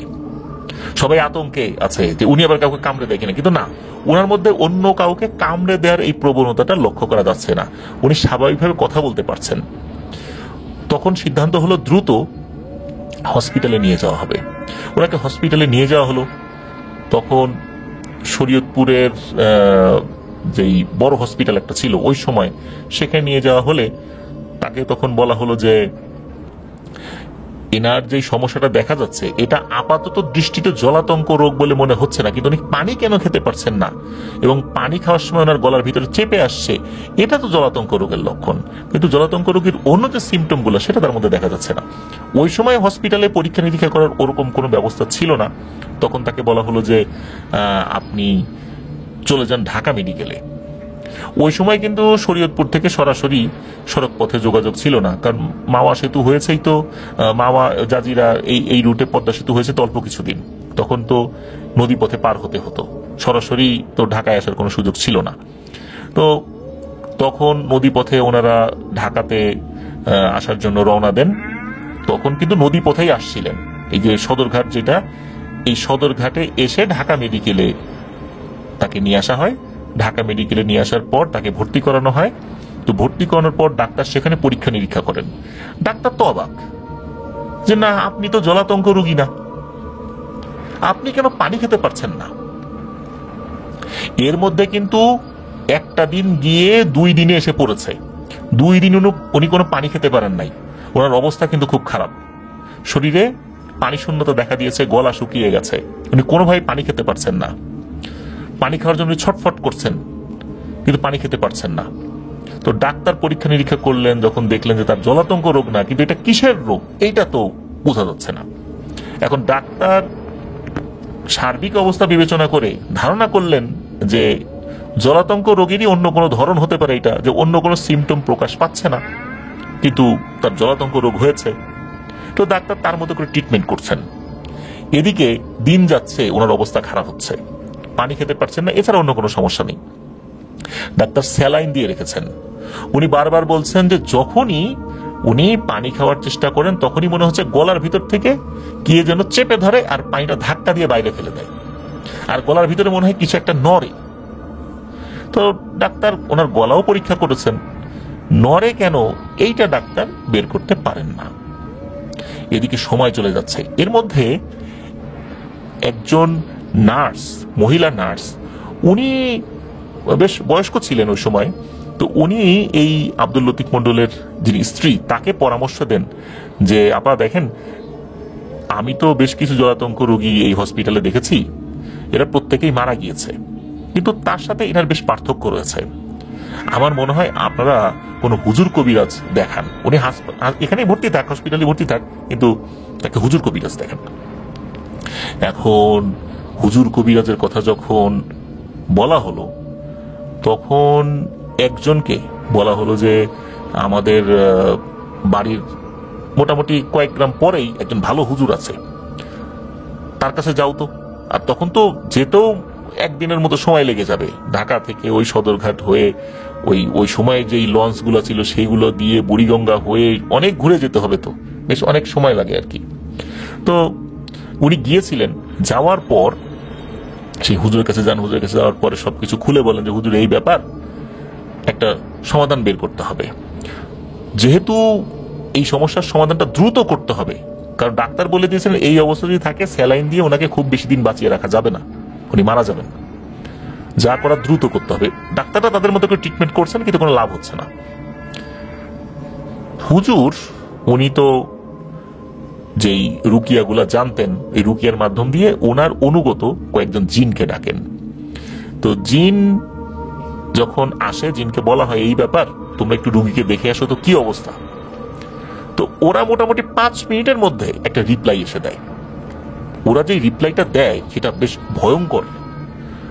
ওরা এসে রিপ্লাই দেয় যে হুজুর, আমরা যখন ওর কাছে গিয়েছি, যাওয়ার পরে দেখি ওর গলার ভেতরে একটা পিশাচ বসে আছে।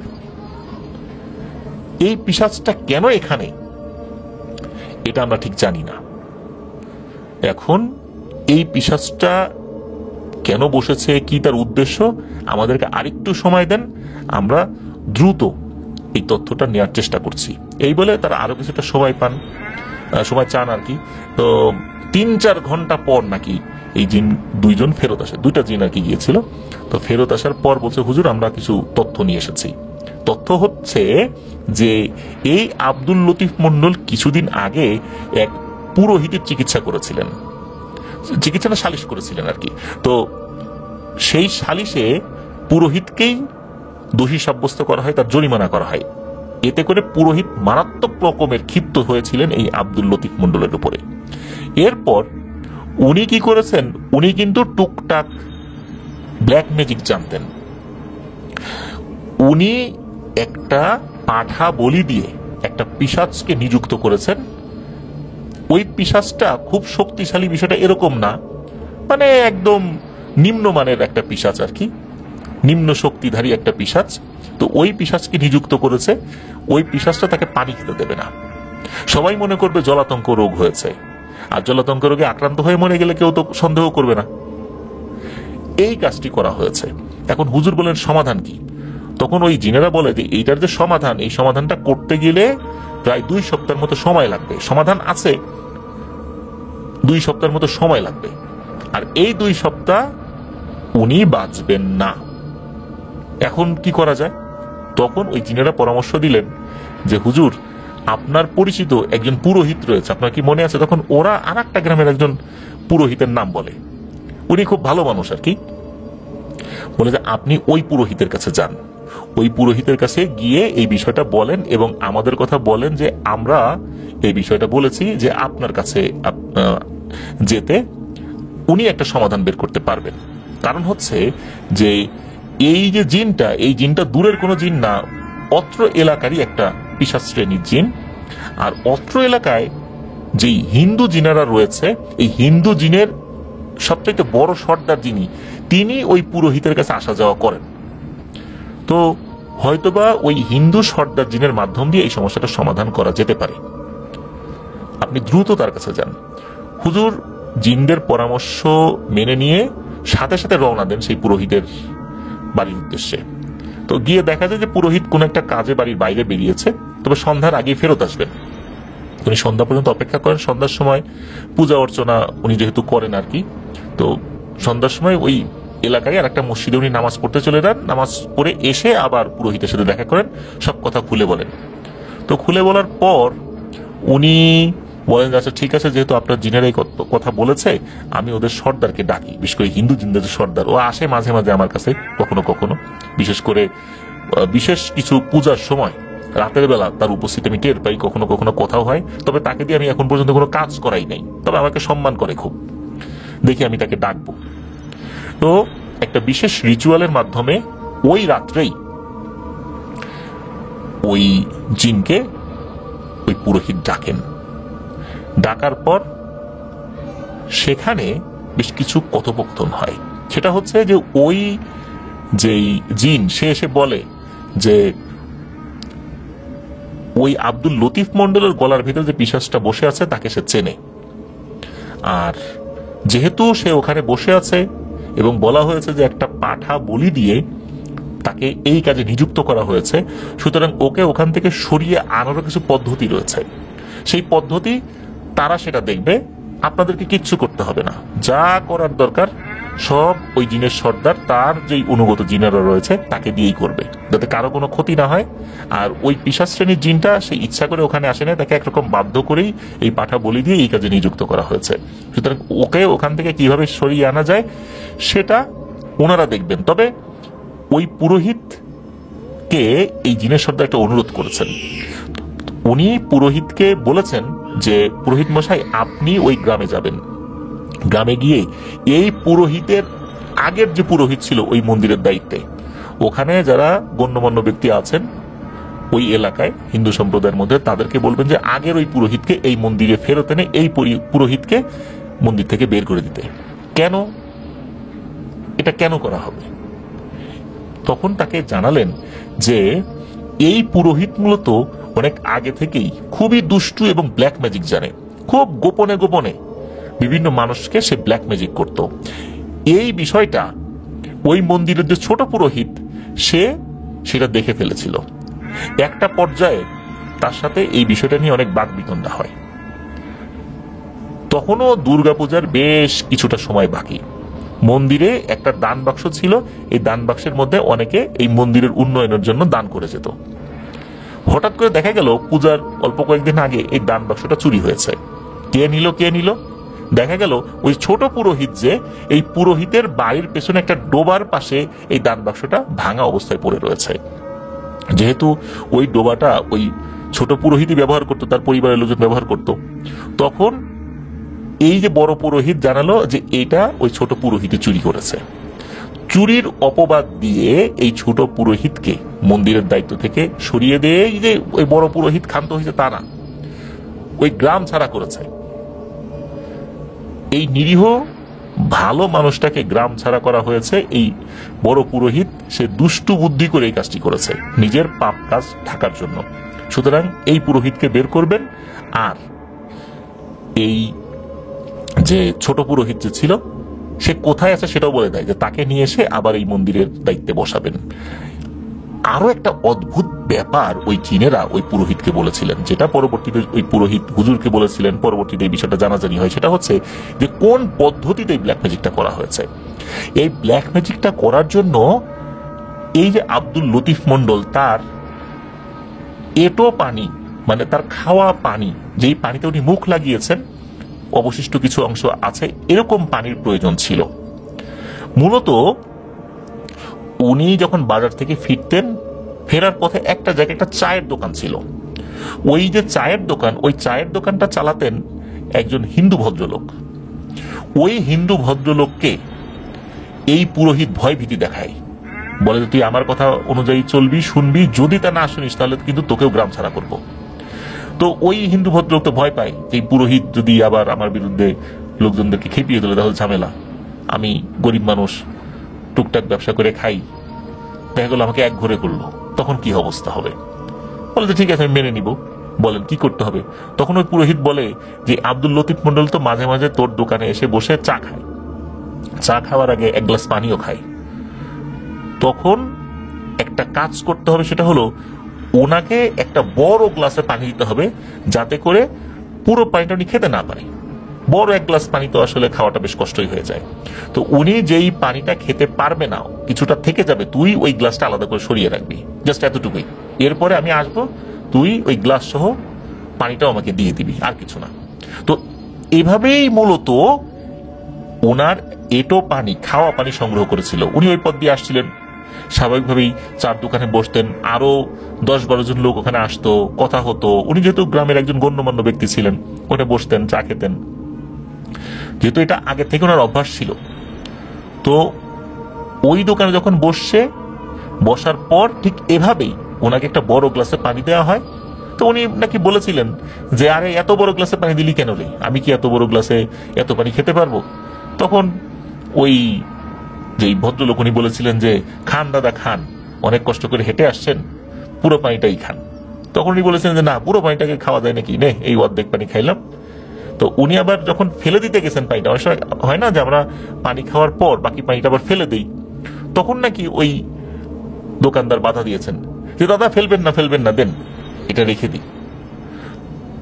কেন ওই পানিটা ফেলতে দিলেন না, এটা নিয়ে কিন্তু আসলে উনি কোনো সন্দেহ করেন নাই, কারণ ওখানে আর উপস্থিত অনেক লোকজন ছিল, তাদের সাথে একটা জরুরি বিষয়ে কথা বলতেছিলেন, আলাপ আলোচনা কেবল শুরু হয়েছে, এরকম একটা অবস্থা। এগুলো নিয়ে আর মাথা ঘামান নাই। ওই পানি দিয়েই মূলত ব্ল্যাক ম্যাজিক করা হয়েছে, আর তার প্রেক্ষাপটেই উনি আর পানি খেতে পারতেন না। তো যাই হোক, এই সমস্ত বিষয় যখন জানাজানি হয়, সবকিছু জানাজানি হয়ে গেল, আর হসপিটালে থাকা অবস্থাতেই আল্লাহর রহমতে হঠাৎ করেই উনি সুস্থ হয়ে যান বলতে কি, উনি আবার পানি খাওয়া শুরু করেন, পানি খেতে পারেন, আর কোনো সমস্যা হয় না। উনি হসপিটালে আরো কয়েকদিন অবস্থান করেন, কারণ বেশ কয়েকদিন পানি না খাওয়ার কারণে ওনার শরীর অনেক দুর্বল হয়ে গিয়েছিল। আর ভারী কোনো কিছু তো উনি খেতে পারতেন না। সমস্যা হলো ভারী কোনো কিছু খেলেও তো পানি খেতে হবে, পরে পানি তো খেতে পারতেন না। এই স্যালাইনের উপরেই টানা কয়েকদিন আল্লাহর রহমতে উনি বেঁচে ছিলেন।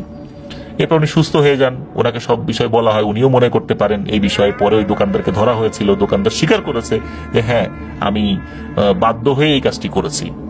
পরবর্তীতে ওই পুরোহিতকে তো ধরেছে সবাই মিলে। ওই পুরোহিত নিজের অপরাধ স্বীকার করে, কিভাবে আগের পুরোহিতকে সে চোরের অপবাদ দিয়ে গ্রাম ছাড়া করেছে সেটাও সে স্বীকার করে। সব কিছু স্বীকার করে নিয়ে সে এই এলাকা ছেড়ে চলে যায় পরিবার সহ। আর ওই যে আগের পুরোহিত, তাকে আবার সসম্মানে ফেরত নিয়ে আসা হয়।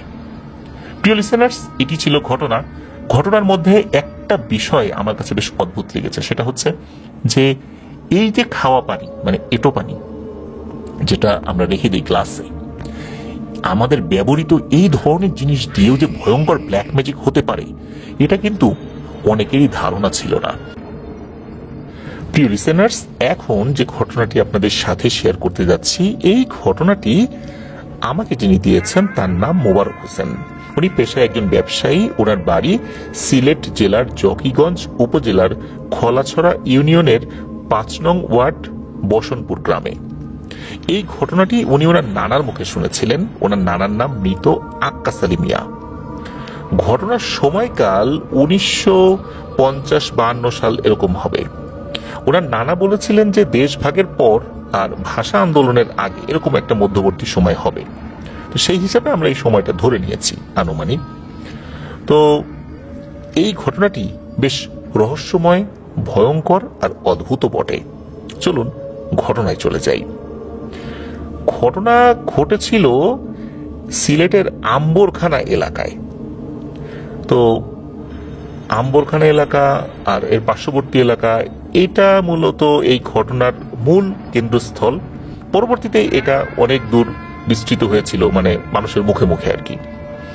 তো আম্বরখানা এলাকায় ওই সময় এখন যেরকম অনেক বাড়িঘর দেখা যায়, তখন কিন্তু এরকম ছিল না। আশেপাশে বেশ টিলা ছিল, গাছগাছালি ছিল।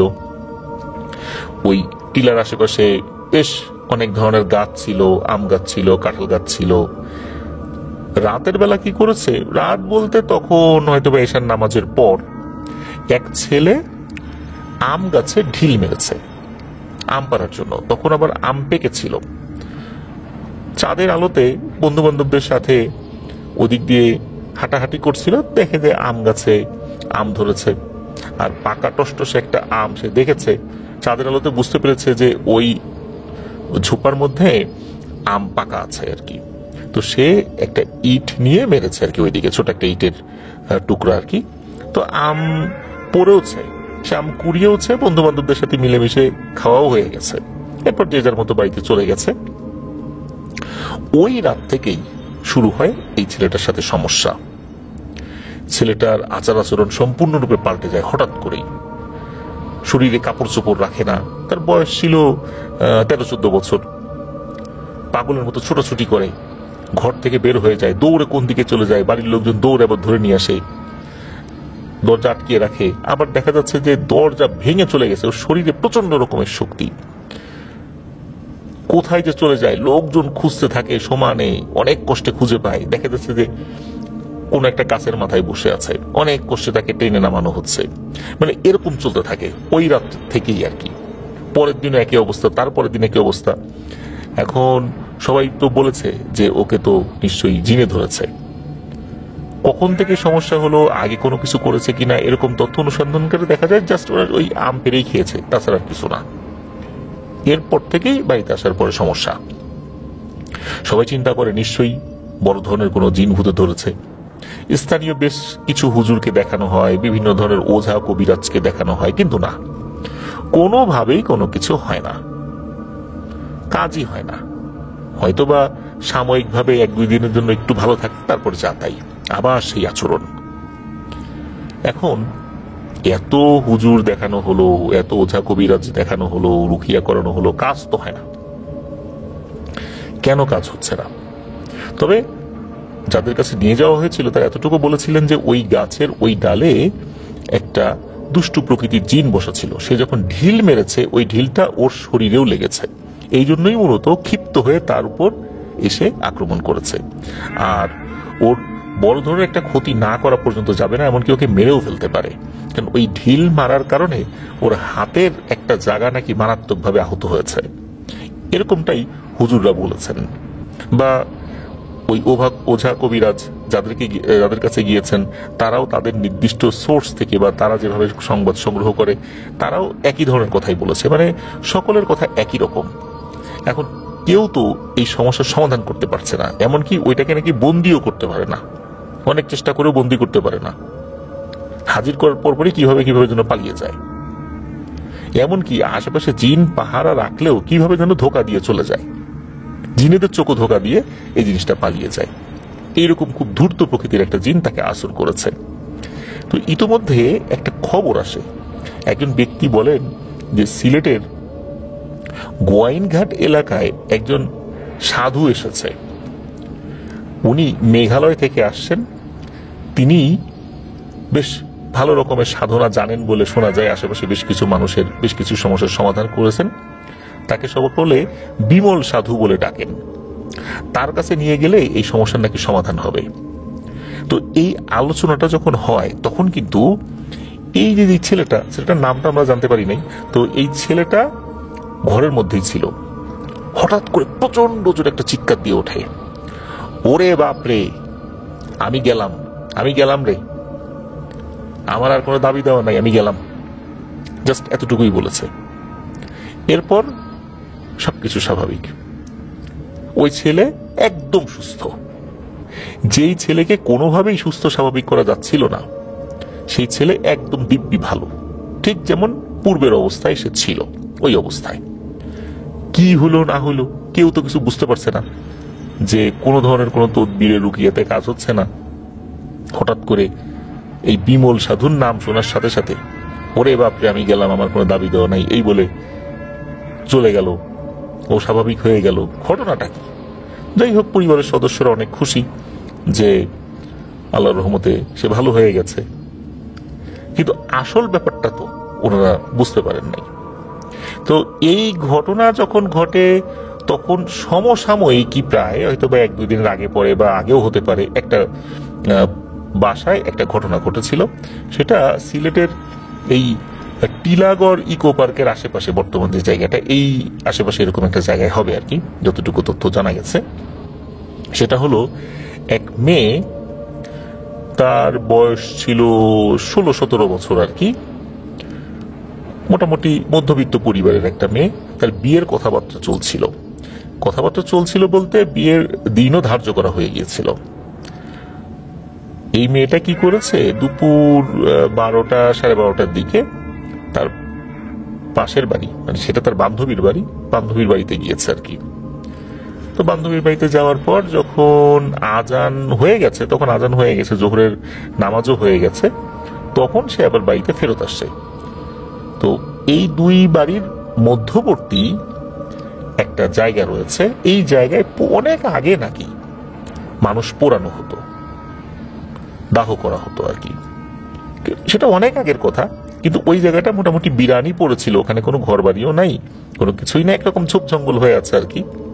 তো ওই দিক দিয়ে সে আসছে, ওই সময় রাস্তায় কেউ ছিল না। হঠাৎ করে সে দেখে রাস্তার পাশে একটা নারী অবয়ব, বেশ মোটা, মাথার চুলগুলো অনেক লম্বা, শাড়ি পরা, শাড়িটা মনে হলো তার কাছে বেগুনি কালারের শাড়ি, আর শাড়ির যে পায়ের বলি আমরা সেটা গোল্ডেন কালারের। আর এই মহিলা অবয়বের মাথাটা শরীরের তুলনায় বেশ বড়, আর চুলগুলো অনেক বিশাল, চোখগুলো গোল গোল।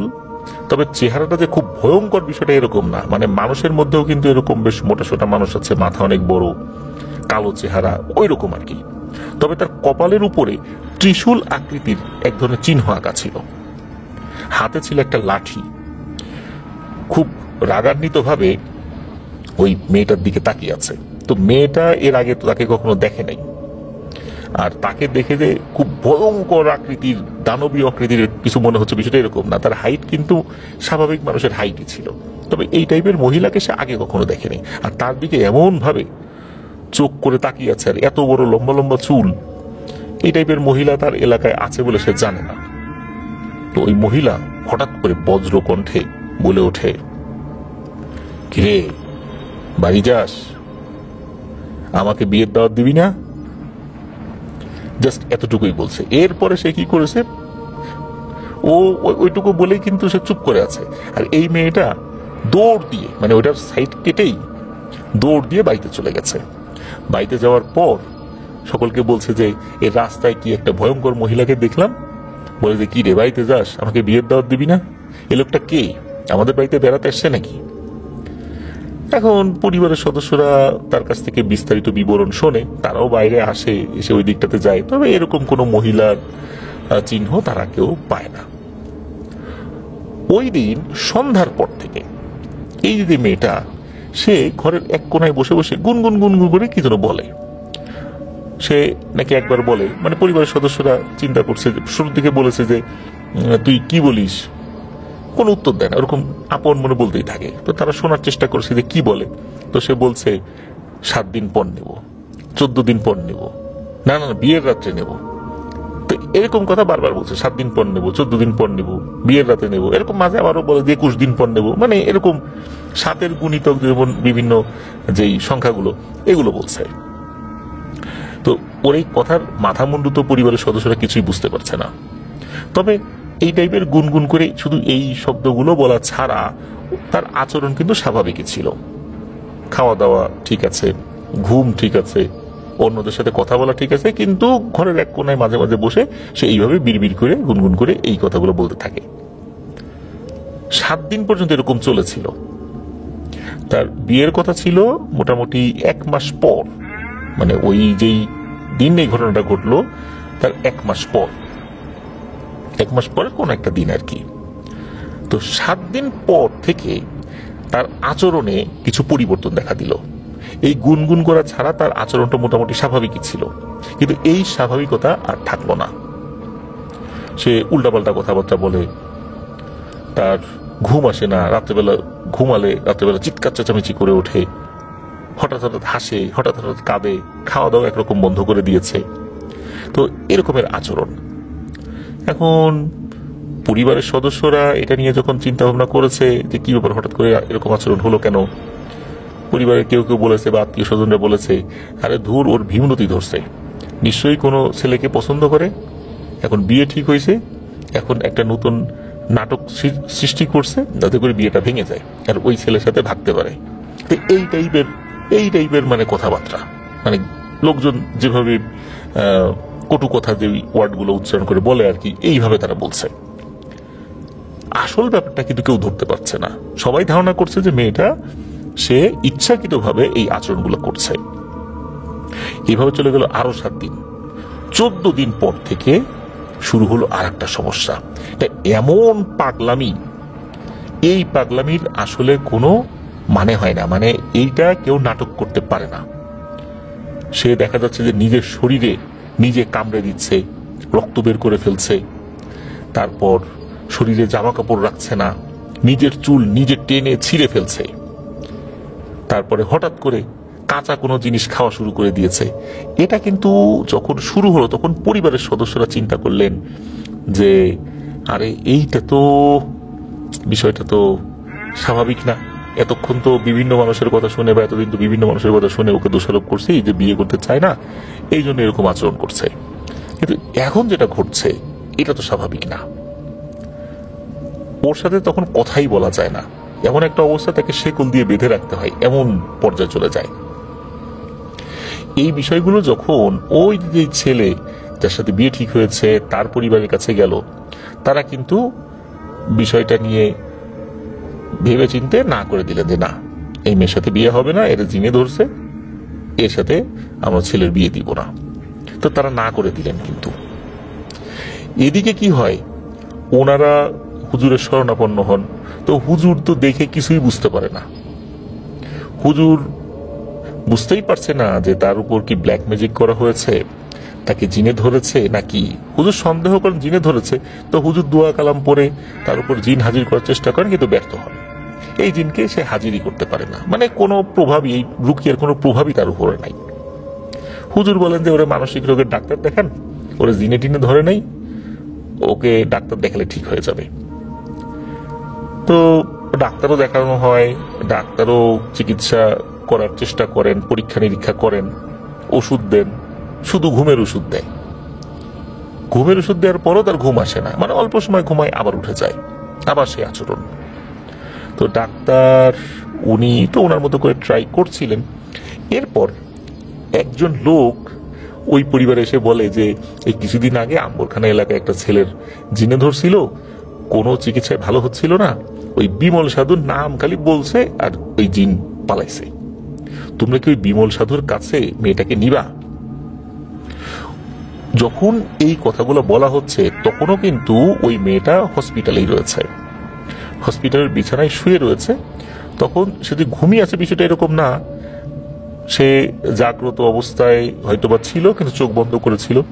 যেই না বিমল সাধুর কথা বলেছে, সাথে সাথে সে চোখ বড় বড় করে তাকিয়েছে, তাকানোর পর লাফ দিয়ে বিছানায় উঠে বসেছে।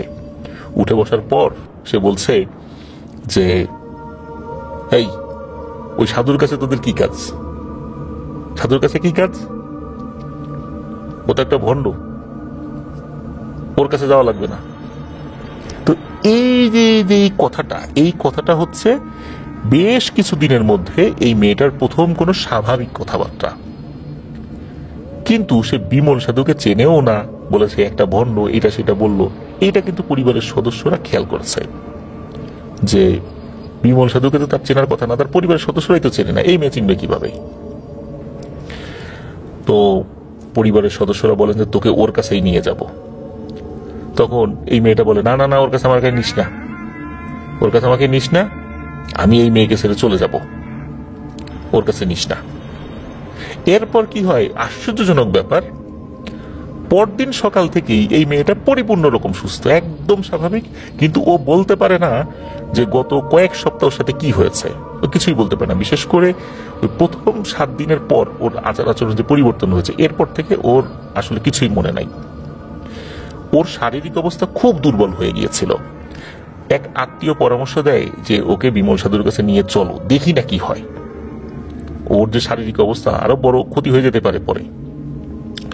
তো সেই গোয়াইন ঘাটের যেই জায়গাটাতে ওই বিমল সাধু সাময়িক আস্তানা গেড়েছিলেন, সেইখানে ওই মেয়েটাকে নিয়ে যাওয়া হয়, খোঁজ খবর নিয়ে গিয়েছে আর কি। দেখা গেল বিমল সাধু একটা বট গাছ বা পাকড় গাছ এই টাইপের কোন একটা বড় গাছের নিচে আস্তানা গেড়েছে, একটা সোনের তৈরি একটা ঘর বানিয়ে দিয়েছে বেশ কিছু লোকজন মিলে। উনি মেঘালয় থেকে আসছেন বলে জানা যায়। তো ওনাকে দেখে মনে হয় না ওরকম বড় ধরনের কোনো সাধু, তার মাথায় জটও নাই, লম্বা লম্বা চুলও নাই, চুল স্বাভাবিক অন্য 8-10টা মানুষের মতো, তবে হ্যাঁ তার দাড়ি আছে, দেখে মনে হচ্ছে উনি মধ্যবয়সী একজন ভদ্রলোক। তার গেরুয়া পোশাকও না, তবে আলখাল্লা টাইপের পোশাক আছে, সাদা টাইপের পোশাক, সেটা ময়লাও না, তবে পোশাকটা পুরনো, এটা বোঝা যাচ্ছে। তো উনি বসে ধ্যান করেন, ম্যাক্সিমাম সময় উনি ধ্যান করেন। তো তাকে যখন ওনারা দেখেন, অন্তরের ভিতর থেকে এক ধরনের শ্রদ্ধা বোধ কাজ করে তার প্রতি। তাকে যখন তারা দেখেছেন, দেখার পর অন্যরকম একটা অনুভূতি, একটা অন্য ধরনের একটা প্রশান্তি তারা অনুভব করেন আর কি। তো ওখানে যাওয়ার সাথে সাথে ওই বিমল সাধু চোখ খুলেছেন, চোখ খুলে বলেন যে এই মেয়ের কি সমস্যা। তখন ওনারা বলেছেন যে এই ব্যাপার, একদম শুরু থেকে কি কি হয়েছে বিষয়টা বলেন। তখন ওই বিমল সাধু বলেন যে তোমরা বসো, এখন কিছু হবে না, এখন যদি আমি কিছু করতে যাই তাহলে তোমরা অনেক ভয় পাবা, সন্ধ্যা পর্যন্ত অপেক্ষা করো, রাত্রি নামক, কথা দিচ্ছি ঠিক হয়ে যাবে। তখন ওনারা ওখানে বসে আর কি করবেন, ওই বিমল সাধু তো ওই ধ্যানেই থাকেন ম্যাক্সিমাম সময়। চিন্তা করেন যে আশেপাশে কোন একটা জায়গাতে ঘুরে আসি, আশেপাশে ওনাদের আত্মীয় স্বজন ছিল, তখনও সন্ধ্যা নামতে প্রায় ঘন্টা 4-5 বাকি আছে আর কি। তো ওনাদের ওই আত্মীয় বাড়িতে গেছেন, সন্ধ্যার পর ওনারা আসেন। এর মধ্যে কিন্তু ওই মেয়েটা একদম স্বাভাবিক, সুস্থ স্বাভাবিক, কোনো ধরনের কোনো আচরণে কোনো বড় ধরনের কোনো পরিবর্তন দেখেন নাই, স্বাভাবিক আচরণ যেটা হয় আর কি সেটাই হচ্ছিল আর কি ওই মেয়ের তরফ থেকে। সন্ধ্যার পর ওই বিমল সাধুর কাছে গিয়েছেন সকলে। এরপর বিমল সাধু ওনাদেরকে বলছেন, তোমরা এখানে বসো, কিন্তু কেউ দৌড়াদৌড়ি করবে না, কিন্তু ভয় পেয়ে দৌড়াদৌড়ি করবে না, কারো কোনো ক্ষতি হবে না, সবাই বসে থাকবা। বিমল সাধু কি করলেন, ওনাদেরকে বসিয়ে ওই গাছটার মনে হলো একটু পেছন দিকে গেছেন, মানে ওই পেছন থেকে ঘুরে যখন অপর পাশ দিয়ে বের হয়েছেন, তখন কি হয়েছে, বিমল সাধু মনে হলো যে কোনো একটা মহিলার চুলের মুঠি ধরে টানতে টানতে নিয়ে আসছেন। আর ওই মহিলা বলছে যে, এরে স্যার স্যার স্যার আমারে স্যার, আমি তো ছাড়িয়ে গেছি রে, আমি তো আসি নাই, আমি তো ওকে ছাড়িয়ে চলে গেছি, আমাকে ছাড় স্যার, সাধু আমারে ছাড়। তখন এই মহিলাটাকে ওই যে ওই মেয়েটার সামনে নিয়ে দেখাচ্ছে, দেখো তো মা, এটাকেই তুমি দেখছিলা প্রথম? তখন ওই মেয়ে বলতেছে, হ্যাঁ আমি তো এই মহিলাকে প্রথম সেই দেখছিলাম, আমি যখন আমার বান্ধবীর বাসা থেকে ফিরতেছিলাম ওই রাস্তায় ভর দুপুর বেলা। তখন বিমল সাধু বলতেছেন যে, এটাই তোমার উপর আসর করছিল, এইটার আমি ধরে নিয়ে আসছি, এখন যা করার আমি করতেছি। তখন বিমল সাধু খালি বলেন যে, যা উপরে যা। এরপরে নাকি সকলে দেখছেন যে ওই মহিলাটা মানে নিজের ইচ্ছা না থাকার পরও উল্টো দিকে হেঁটে হেঁটে মনে হচ্ছে যে সে ওই গাছটাতে উঠে যাচ্ছে, আর চিৎকার করে বলছে, সাধুরে আমারে ছাড়, আমারে ছাড়, আমাকে ছেড়ে দে, আর আমি আসবো না, আমাকে ছাড়, আর আমি এই কাজ করবো না, আমাকে ছেড়ে দে। কিন্তু সাধুর কোনো ধরনের কোনো মুখে কোনো পরিবর্তন দেখা গেল না, উনি চুপ আছেন। মনে হলো ওই মহিলাটা ওই গাছের উপরে উঠেই হঠাৎ করে ভ্যানিশ হয়ে গেলেন। এর ঠিক পর আর একটা ঘটনা ঘটলো। মনে হলো ওই মহিলাটা যেই ডালের ওখানে উঠে ভ্যানিশ হয়েছেন, ওইখান থেকে একটা সাদা আলো বের হয়ে চারদিকে একটু চক্কর দিল। এরপর বিমল সাধু ওই আলোটাকে উদ্দেশ্য করে বললেন, যা, তুই মুক্ত, ভালো হয়ে চলবি, আর কখনো এই কাজ করবি না, যা। এরপর ওই আলোটা আরো কয়েকবার চক্কর দিয়ে কোথায় যেন মিলিয়ে গেল। তো এই যে ঘটনাটা, এটা কিন্তু সকলের সামনে ঘটেছে। অনেকেই ভয় পেয়েছেন, কারণ ওই মেয়েটার সাথে তার মা বাবা আরো বেশ কয়েকজন মানে লোকাল আত্মীয় স্বজন যারা ওই গোয়াইন ঘাটের যারা আত্মীয় স্বজনরা ছিলেন তারাও আসছিলেন। এই দৃশ্য দেখে তারাও ভয় পেয়েছেন। যখন কৌতূহলী হয়ে বিমল সাধুকে এই বিষয়ে প্রশ্ন করলেন, তখন বিমল সাধু একটা রহস্যময় বিষয়ের কথা বলেন। তিনি জানান যে তিনি ছোটবেলা থেকেই এই পিশাচ সাধনা এইটা করার জন্য মনস্থির করেন, কিন্তু গতানুগতিক যে সাধনাগুলো, সেটা হলো পিশাচকে বন্দি করে তাদেরকে দিয়ে কাজ করানো, এই বিষয়টাতে উনি কখনোই আগ্রহী ছিলেন না। ওনার একটা আগ্রহ ছিল যে এই পিশাচগুলোকে বন্দি করে তাদের শক্তিগুলোকে কমিয়ে দিয়ে এদেরকে যদি ভালো পথে পরিচালিত করা যায়, এটাই ওনার আগ্রহ ছিল। বহুদিন ঘুরতে ঘুরতে ঘুরতে ঘুরতে একটা সময় উনি এক খুব উচ্চমানের আধ্যাত্মিক ক্ষমতা সম্পন্ন সাধুর সন্ধান পান। তিনিও পিশাচ সিদ্ধ ছিলেন। তো ওনার কাছ থেকে এই বিশেষ সাধনাটা উনি পেয়েছিলেন আর কি। তো উনি বলেন যে এই যে যেই আলোটা তোমরা দেখেছো, এও অনেক বড় টাইপের একটা দুষ্টু জিন ছিল।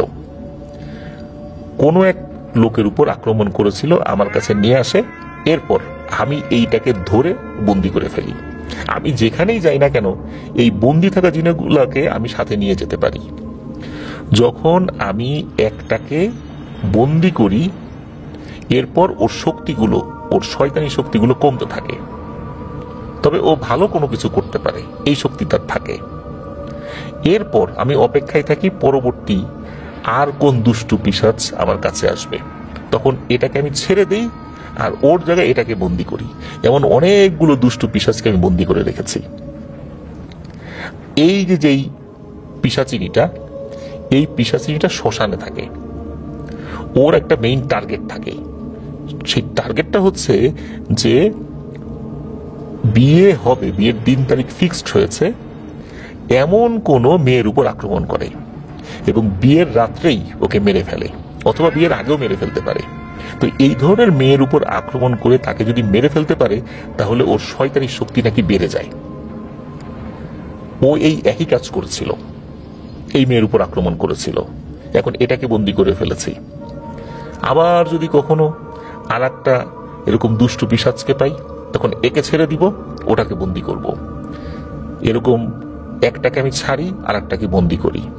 আর যখনই কোনো দুষ্টু শ্রেণীর জিন আমার নাম একবার শোনে যে বিমল সাধু, সেই পালায়। কারণ ও জানে যে আমার কাছে আসার পর ওর কোনো শক্তি আর কাজ করবে না, ওকে আমি বন্দি করে ফেলবো। আর ওকে একবার বন্দি করতে পারলে ওর জীবনে যত শয়তানি শক্তি অর্জন করছে সেগুলো সব শেষ হয়ে যাবে। এই জন্যই মূলত আমার নাম শুনলেই এরা পালায়, এরা আর কখনো আসে না। আর এরা যখন একবার মুক্তি লাভ করে, মুক্তি লাভ করার পর পূর্বে যাদেরকে আসর করেছে তাদের উপর আর কোনো ক্ষতি তারা করতে পারে না। শুধু তাদের কেন, নতুন করে অন্য কোনো মানুষ বা কোনো প্রাণীর উপরও তারা ক্ষতি সাধন করতে পারে না। ক্ষতি সাধন করতে হলে আবার তাদেরকে সাধনা করতে হবে দীর্ঘ সময় ধরে, আস্তে আস্তে শক্তি বাড়াতে হবে, তখন যদি পারে, এছাড়া পারবে না। আর এদেরকে ভালো পথে পরিচালনা করার জন্যই আমার এই সাধনাটা ছিল, আর সেই লক্ষ্যে আমি কাজ করে যাচ্ছি। তো বিমল সাধু এই যে ব্যাখ্যাটা, এটা উপস্থিত যারা ছিলেন তাদেরকে বলেছিলেন। মূলত এই কারণেই ওই যে প্রথম যে ছেলেটার কথা আমরা জেনেছিলাম আম্বরখানার, ওই ছেলেটার কাছে শুধু যখন বলা হয়েছে যে বিমল সাধুর কাছে নিয়ে যেতে হবে, সাথে সাথে ওইটার উপর যে জিনটা ছিল ওটা পালিয়েছে। কারণ ওই জিন জানে একবার বিমল সাধুর কাছে যদি নিয়ে যাওয়া হয়, ও পৃথিবীর যে প্রান্তেই থাকুক না কেন, বিমল সাধু ওটাকে ধরে আনতে সক্ষম, কোন এক আধ্যাত্মিক ক্ষমতা বলে। এই কারণেই মূলত ওই পিশাচটা পালিয়েছিল। তো এটাই ছিল মূলত ঘটনা। এরপরে অবশ্য বিমল সাধু বলে দেন যে ওই মেয়ের উপর এখন আর কোনো প্রভাব নাই, ওকে তোমার ধর্ম মত অনুযায়ী, যেহেতু মেয়েটা মুসলিম পরিবারের ছিলেন, তো বিমল সাধু বলে দিয়েছেন তুমি তোমার ধর্ম মত অনুযায়ী ওকে রুকিয়া করাও, আর এখন থেকে ওর ডাক্তারি চিকিৎসা চলবে, আর ভালো করে খাওয়াতে হবে। আপাতত বিয়ে শাদী বন্ধ, কয়েক বছর ওকে টানা চিকিৎসা করাতে হবে। কারণ হলো ওই পিশাচিটা ওর ভেতরের অনেক ক্ষতি করে ফেলেছে, এখন ডাক্তারি চিকিৎসায় এটা ভালো হবে। আর উনি ওনার মতো করে একটা ঝাড়ফুঁক করে দিয়েছিলেন, বলেছিলেন যে ওই পিশাচিনীর কারণে জাদু সংক্রান্ত যে ক্ষতিটা হয়েছে এটা কেটে গেছে, কিন্তু এখন যে সমস্যাগুলো রয়ে গেছে এটা ডাক্তারি সমস্যা, তো এটা ডাক্তারি ট্রিটমেন্টে ভালো হয়ে যাবে। এরপর অবশ্য টানা কয়েক বছর নাকি ওই মেয়ের চিকিৎসা চলে। এরপর আল্লাহর রহমতে তার অন্য জায়গায় বিয়ে হয়ে গেছে। শোনা যায় যে তারপর আর কোনো সমস্যা হয়নি। ওই বিমল সাধু নাকি মাস 3 ওই এলাকাতে ছিলেন, আবার কোথায় যেন চলে গিয়েছিলেন।